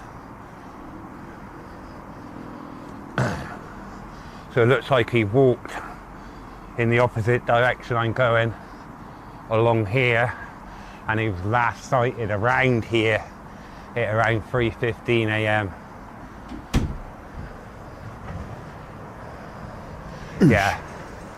Yeah. It does look like it's easy to get lost even if you live there as well, doesn't it? You know, it's easy to get just on the wrong bit of the footbridge. But this is the bit that I find so intriguing. This is the area I find so strange. And another big shout out to Tyrant Finder UK, whose video that we're having a look at here. Shouts out to them. Obviously fair use and all that, but... Son. Son. Sorry. I'm only joking. Don't know if you can actually get down under there or because not. Tyrant Finder is naturally moving in this direction, but Jack was, you know, head down on this corner, wasn't he? And like the approach to this corner, the whole thing, like I say, it's not inviting. And there are some steps just on the right there, so he could just, if he wants the bypass, he can just jump on those steps and go up the bypass. So it does make me question as well, one final time before we walk the bypass, which is this building, of course. We've been there a lot now, haven't we? Where are we now? Chuffers. It took us on the other side of the river. No, it was here. Yeah, we're here. This building that we've seen a lot now, this council building, if you do walk up here, like it doesn't make enough sense either though, because he might then be coming up here, like I say, to go to this footbridge and take the footpath home on the footbridge. But why walk down past that when you can just walk here? Like, he's walked past this building, effectively, the eco home bit. You see where it says recycling eco home, this end? Like, he's walked up there in that direction, has he then, yeah? But past the Create Centre, but he lives over there in that direction. The footbridge is in that direction. The bypass is in this direction if you need to get on it, if you've decided to change your mind. But you've walked past it to get here. Maybe you've come from underneath the steps down there. Even if you come on this corner, the steps right there. So what is the purpose of being here?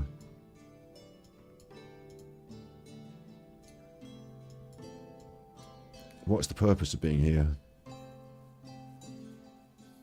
I can't get my head around that one still quite.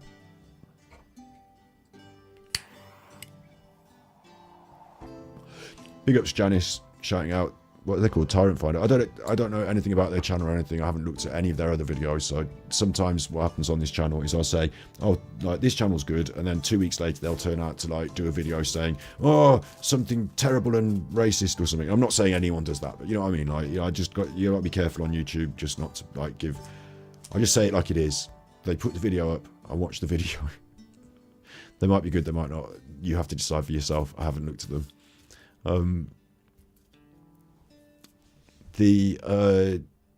Yeah, we've got this, and we've got someone on the other side running through there 9 minutes later. And that could be the same person, or it could be a different person.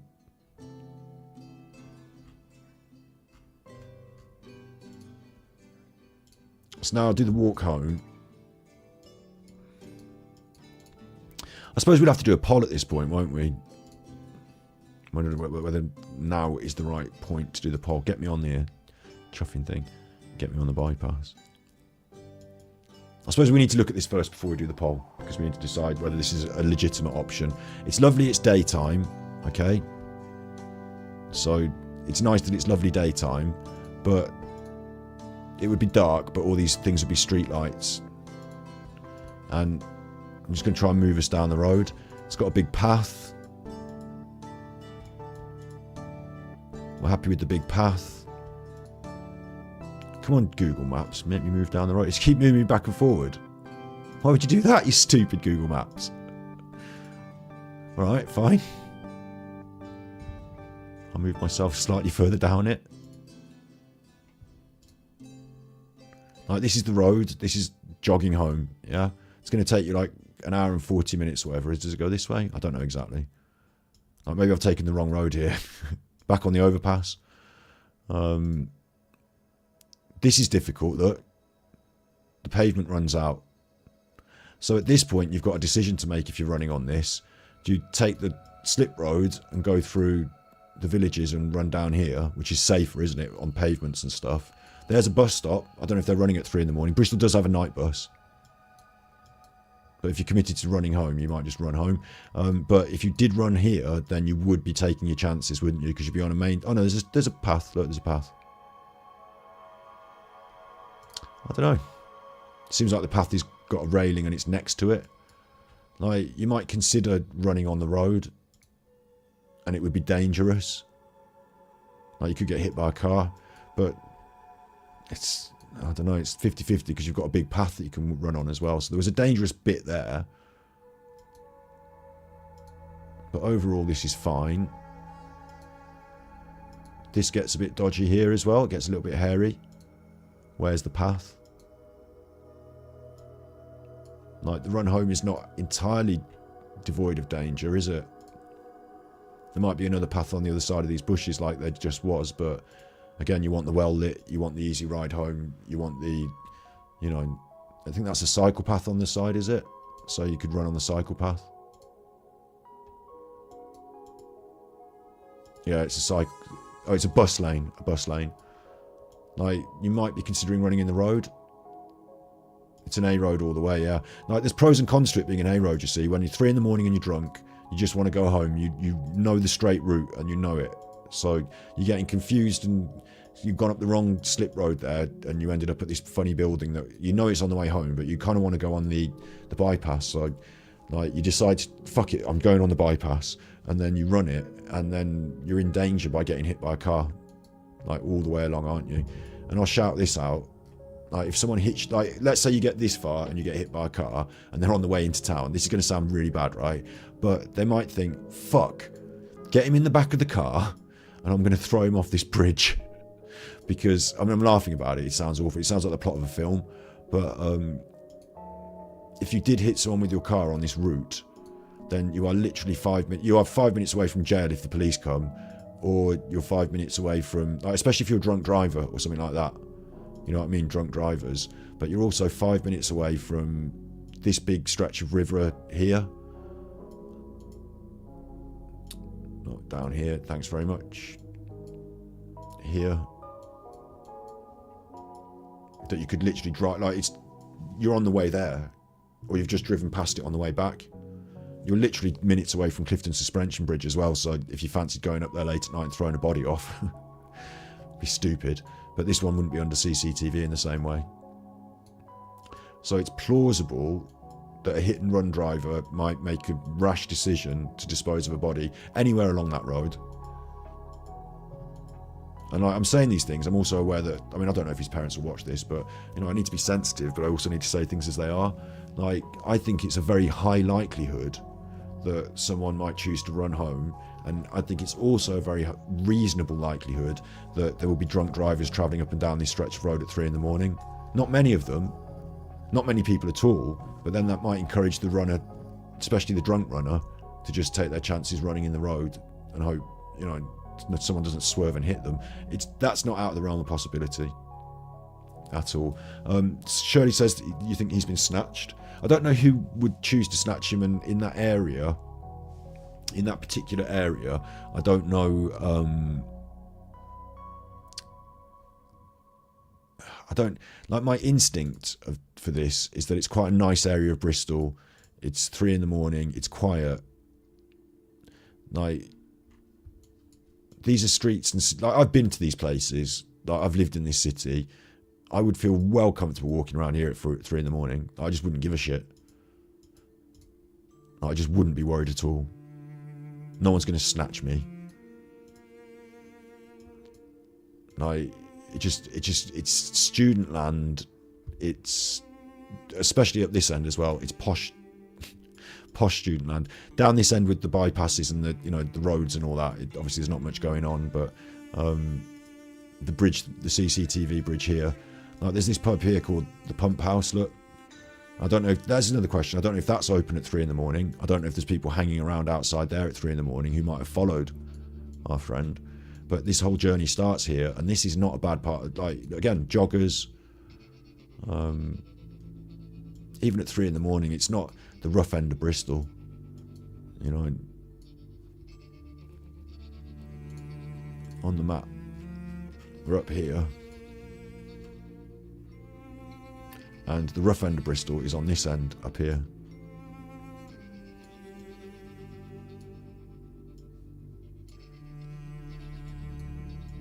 Probably looks about the same, doesn't it?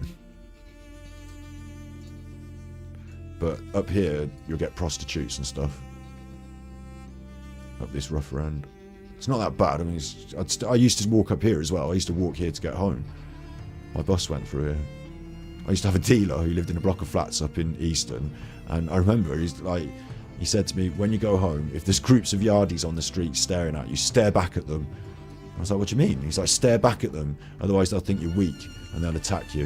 And I was like, I've just come to buy a tendril. Do you want to come and meet me in the park next time? Because I fucking don't like this. He's like, you'll be alright, just go and get the bus, it's there. Like, if you see them though, stare at them. I was like, I didn't see any yardies, so it was fine. But like, we're not in the anyway. My point is, look, we're not in this rough part of town where like things happen. Like, that's not where we are. And it might be 3 in the morning on a weekend, so maybe rough people might, you know, go on patrol in the nice part, but they don't tend to. Not really. They don't tend to. The violence and the bad stuff tends to stick, you know, in the certain areas. Okay, city centre's a bit of a, but, you know. What would they be doing? Trying to snatch someone, you think? Like, patrolling the streets looking for someone willing to, like, you know, we'll grab him. He could look like a bit of a victim. Nice jacket. You know, potentially a nice watch, a wallet. But even then, mugging victims at 3 in the morning, driving around this area, where's the cameras? You know, where's the footage of cars of interest? You'd think they'd have a bunch of people that were seen driving around the area in a car. I just feel that's not my gut feeling on it, but I think he was, admit audacity, I think he was wearing trainers, actually. It's a bit of an interesting one. In the first read through of this, I felt that he was wearing shoes, but in this read, it does describe them as trainers with a white sole. It actually does describe them as trainers. I said it, I looked at it earlier in the, if he's wearing leather shoes that are like, you know, solid soles, then running would be a nightmare, yeah. I mean, it's not guaranteed that my thoughts are correct. The things that go into the favour of him running: 1, he's a notable run, like he's capable runner. 2, it's quite a short distance for a capable runner. Like, it's like a normal sort of thing to do. 3, it's the end of the night, he wants to go home to bed. 4, drunk people make that choice more than getting a taxi sometimes. 5, I don't know why I'm doing numbers. But yeah, I think I've made that point. What was the other thing I was going to talk about? What was the other thing I was going to say?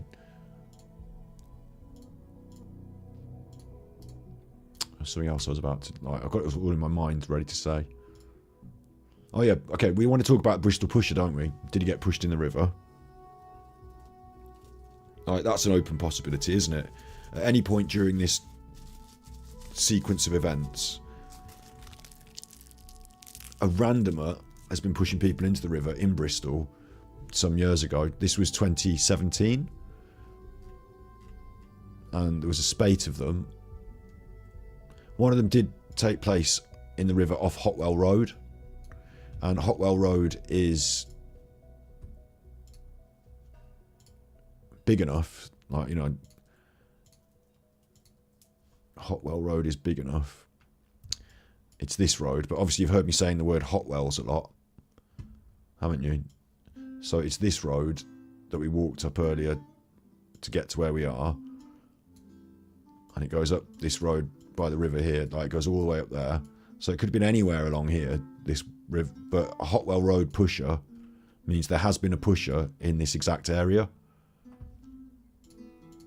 I say has been, I mean, no one ever confirmed that it was one person doing the Bristol pushings, but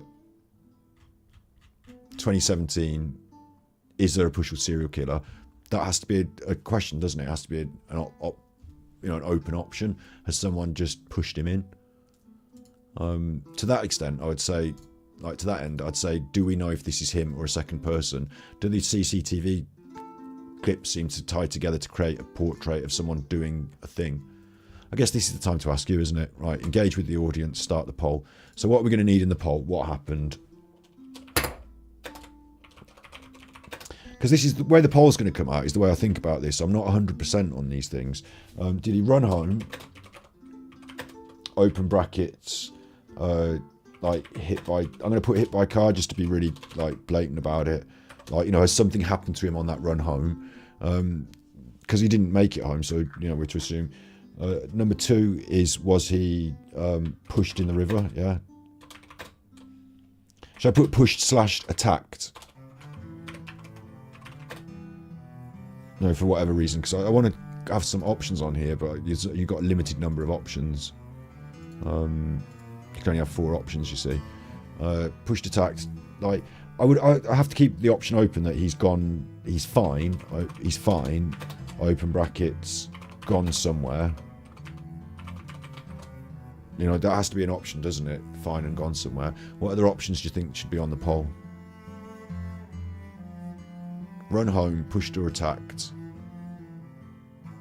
Run home, hit by car, pushed or attacked. Fine, gone somewhere. Should I put kidnapped? We need to know where his phone was when it was last pinged, yeah. Interesting, yeah. I gave you all the information I've got from the mainstream news without looking into it incredibly deeply. Are there any other things you want me to put on the poll? Tell me now or forever hold your peace. I've only come to 2 strong opinions of like what could happen. Let me check on my notes. I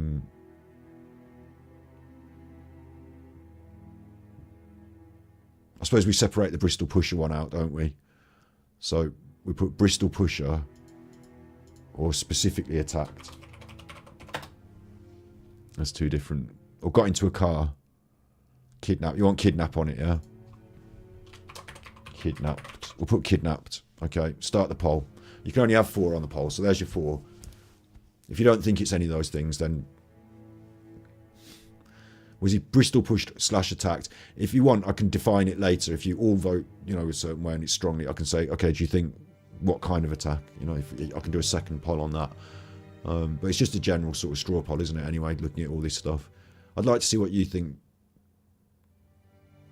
And like I said, I think I should draw a conclusion, and I shouldn't leave this as like, what about this? And what about the man in black? And this and that.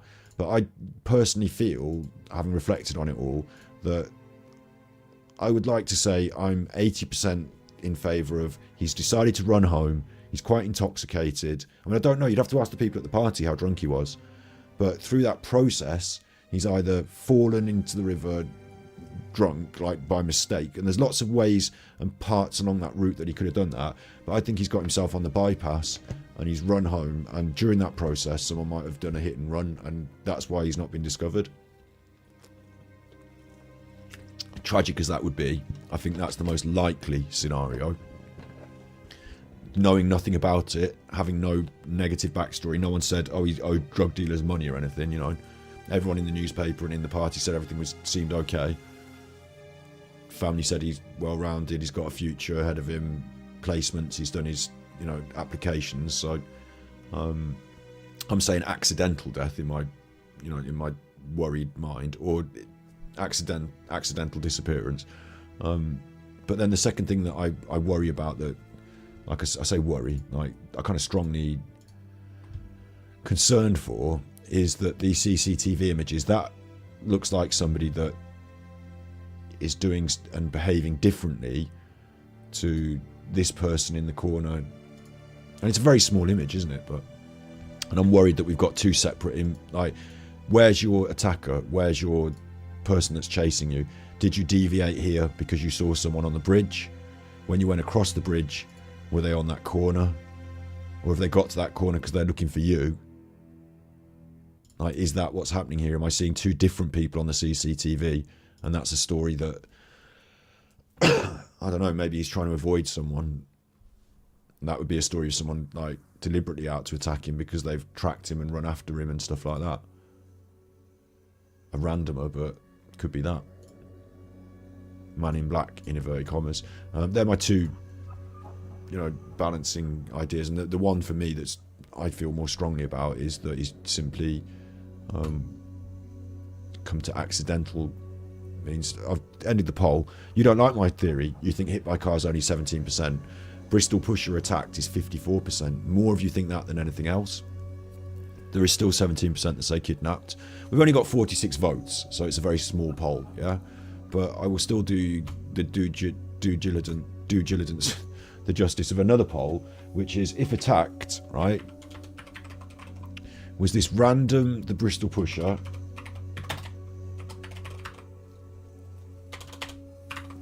or was it deliberate targeted? And if it's deliberate targeted, open brackets, street crime, I'll put like anything from drugs to violence to whatever. Or was it deliberate targeted, because there's another option, open brackets, known to assailant. I can't fit that in because of the amount of letters. Start the poll. It could be that someone targeted him from the party and that they've lied to us about his leaving the party. They've lied to us about the hour-long phone call, sorry, the minute-long phone call, and his phone was still in that area. You know, he could have gone for a wander but intended to come back. This could be why he's dawdling about in this location, intending to come back, maybe. Maybe he wanted to put some distance between him and someone. Maybe someone attacked him at the party and he had to leave. You know, there's those sort of options. So it could be that he's known to the assailant at the party. Obviously, random acts of street crime. There's a difference between random street crime, drug-related, met him, you know, and just a random pusher, like the Bristol pusher specific. You know, so you've got your choices.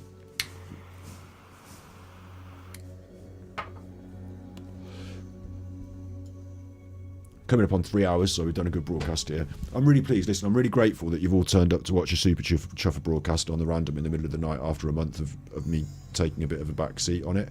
I'm not going to neglect this channel and what we've managed to create and push forward here.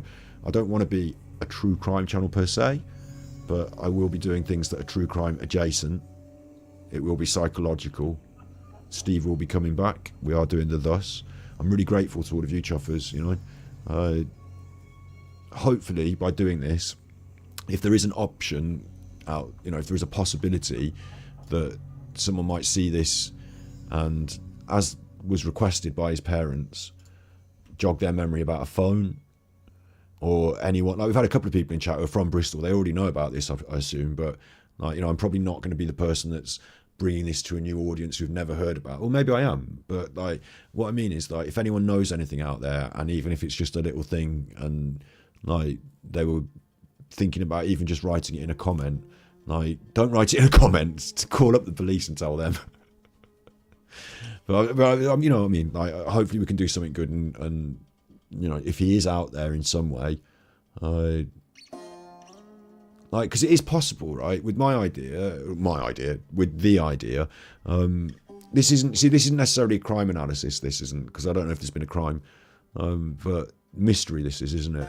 But I would suggest that if, like, it's possible that he could have had a head injury, become disorientated, concussed, ended up somewhere, and like he could still be out there, you know, alive and well in inverted commas, but confused.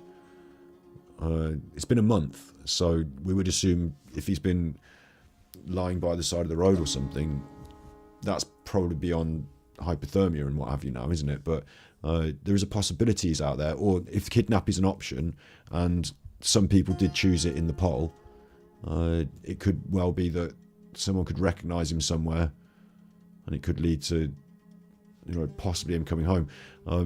It's a very difficult one though, isn't it? Because in the realm of probabilities, I would suggest that it's unlikely that something good is going to come out of this. Alternatively, the thing is as well, phone, credit card, stuff like that. I mean, he's possibly could have took a bit of a holiday and just to get his head clear about something. But would he have missed his birthday, and would he have, you know, allowed all this worry in the newspapers? Would he be aware of it? Yeah. So I do worry. I think the worst, so to speak. Yeah. No, if there's any more interesting stuff to come out of this, I'll look into it. What I won't be doing, as I said, is I won't be running any sort of, oh, I heard he was friends with so-and-so and their friend so-and-so, and then we saw someone on Facebook said this, and like weird conspiracy that, like, you know, this is someone's real life, and that his parents are actually, you know, concerned for his well-being and hope that he comes home. So I won't be treating it like some sort of daily updates thing, but hopefully we've done something positive. Also, I don't know, my instinct here is to not want to scare people into not walking home, but the world's a funny place, isn't it?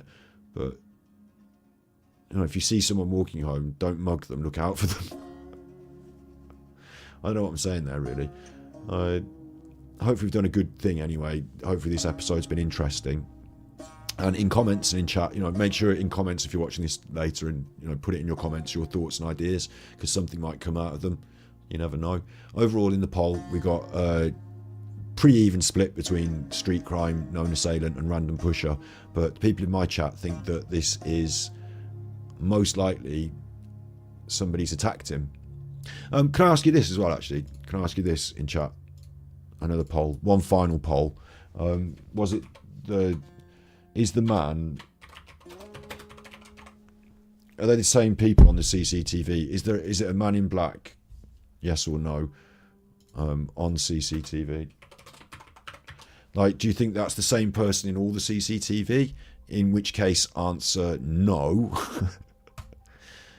Do you think there's a man in black on the CCTV that's a different person? In which case, answer yes. If you think it's all the same CCTV and that tracks his journey, answer no. And if you think that there's a man in black and it's different people, answer yes. Because that's an interesting thing. That's the only other angle I could throw at this and say worth investigating more deeply.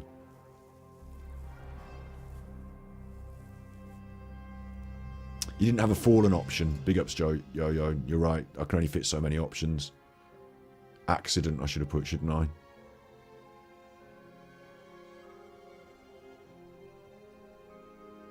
I can only assume that there's not that many of you that think he fell, because you wouldn't have voted in the poll the other way. But good point.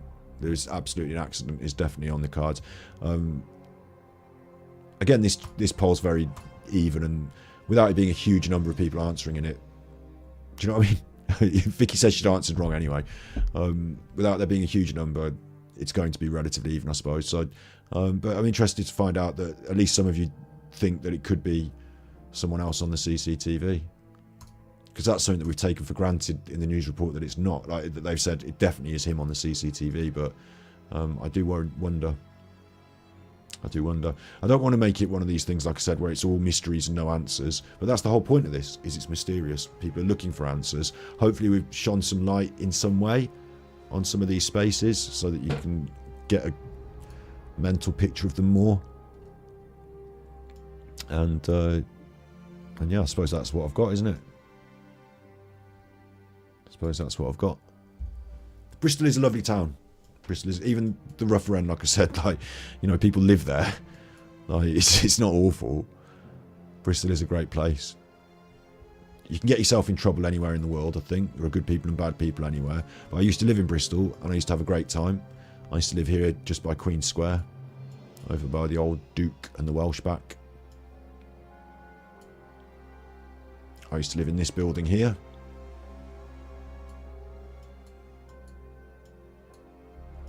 This building had a restaurant. I don't know if it still does, but it had a restaurant in it, and I worked in that restaurant. And I used to walk up this road here. This is the old Duke. It's a pub with all the jazz going on by the canal. There was a shisha bar up there as well. I used to walk up this road here, right? At the top of this street. This is student accommodation up here. These blocks here. So it's student land in the city centre, really, this bit. Student accommodation.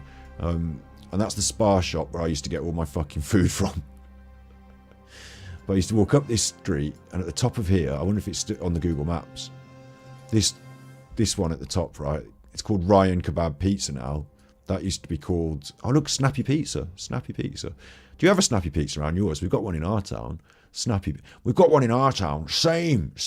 But up here, they... This used to be called Kebab You Like or something like that. And I used to go in there, like, every other day and just have cheeseburger.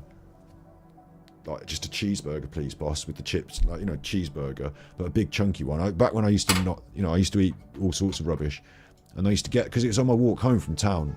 So I used to come down this street and then get my cheeseburger and then walk down that road to where I lived and eat it on the way home. Cheeseburger. And up this street here, this is Baldwin Street. There's a club up here that I used to DJ at. Yeah! Slamming on the decks. Looks like it's all boarded up.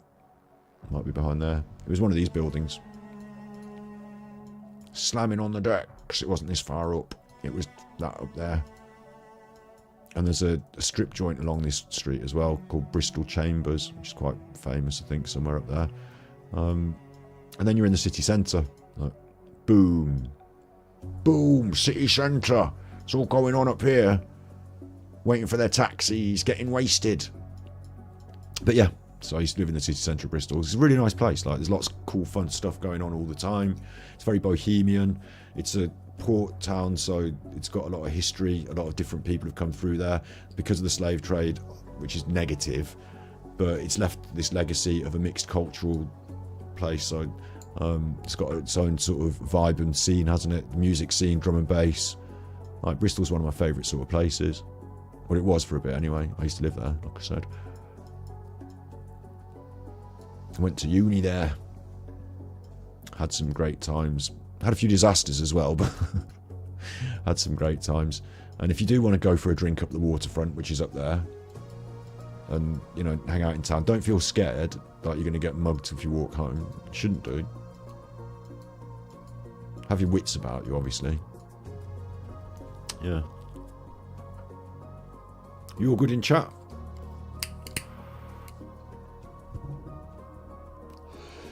You all good in chat?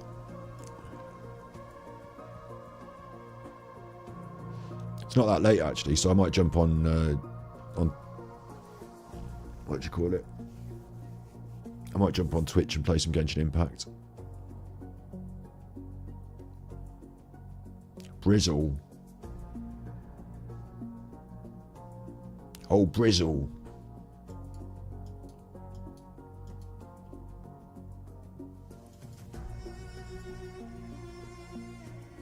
Yeah, big up Stover and Dolly's mom. Thank you for being a mod, and thank you for requesting that they hit the like button. If you haven't hit the like button, what are you doing? You're messing me about. Don't tease me with your like button. Don't edge me with that like button. Don't withhold the likes. Just hammer the like. Just hit it. We're back on Super Chuffer in fine fettle. And long will it continue, hopefully. You know, please. So expect to see more. Obviously there's more content of all kinds coming from me. You've been to Lakota. I like Lakota as well. It was on a boat, wasn't it, Lakota? That was quite a proper drum and bass club. Like, they always used to have proper drum and bass on there. You don't like this music. It's from video games, so hopefully it won't be copyright.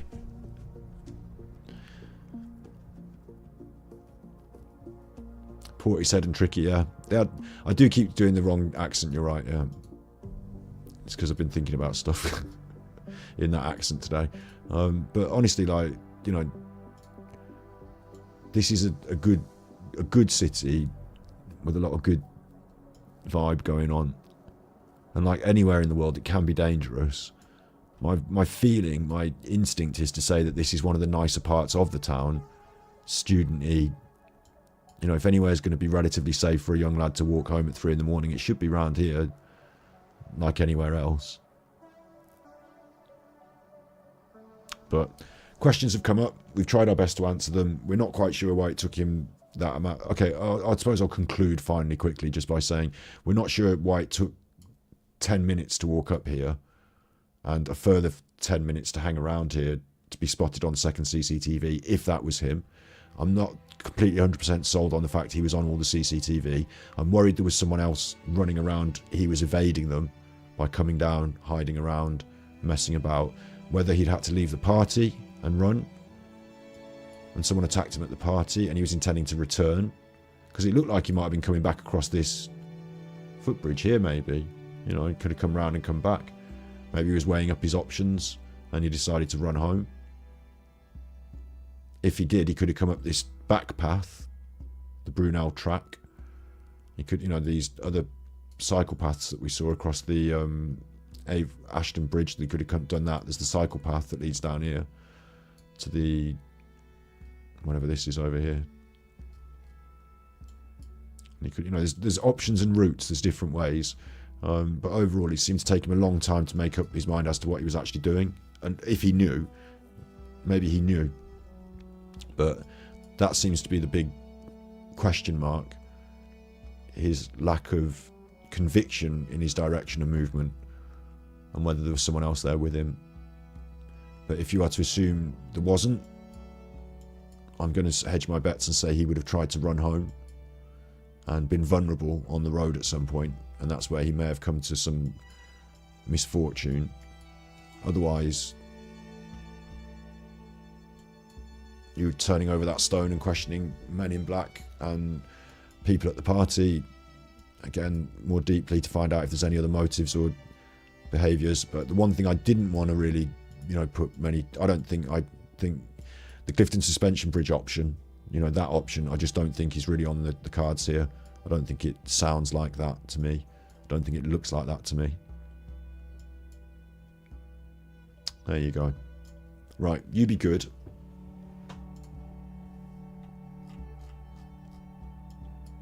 What do you say in chat?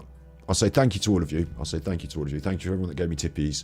I appreciate that on these episodes people don't sometimes feel like throwing loads of tippies on while we're talking, because it goes off and it might be a bit, you know, you don't want to do funny comedy speak and spell while I'm talking about serious things. But if you ever want to put your ideas up, you know, you feel free.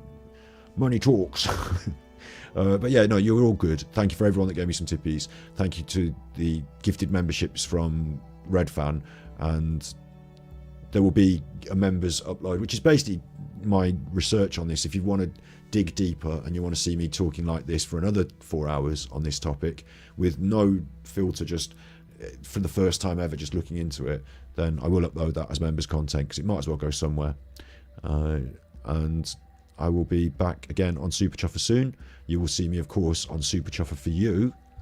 I should shout this out. If you're watching on Super Chuffer, which you are, and you just go on the home bit and go to the bottom here, there's other channels. Look, Super Chuffer for You is fun stuff. We need to do some Neighbours Reacts, so expect to see more of that.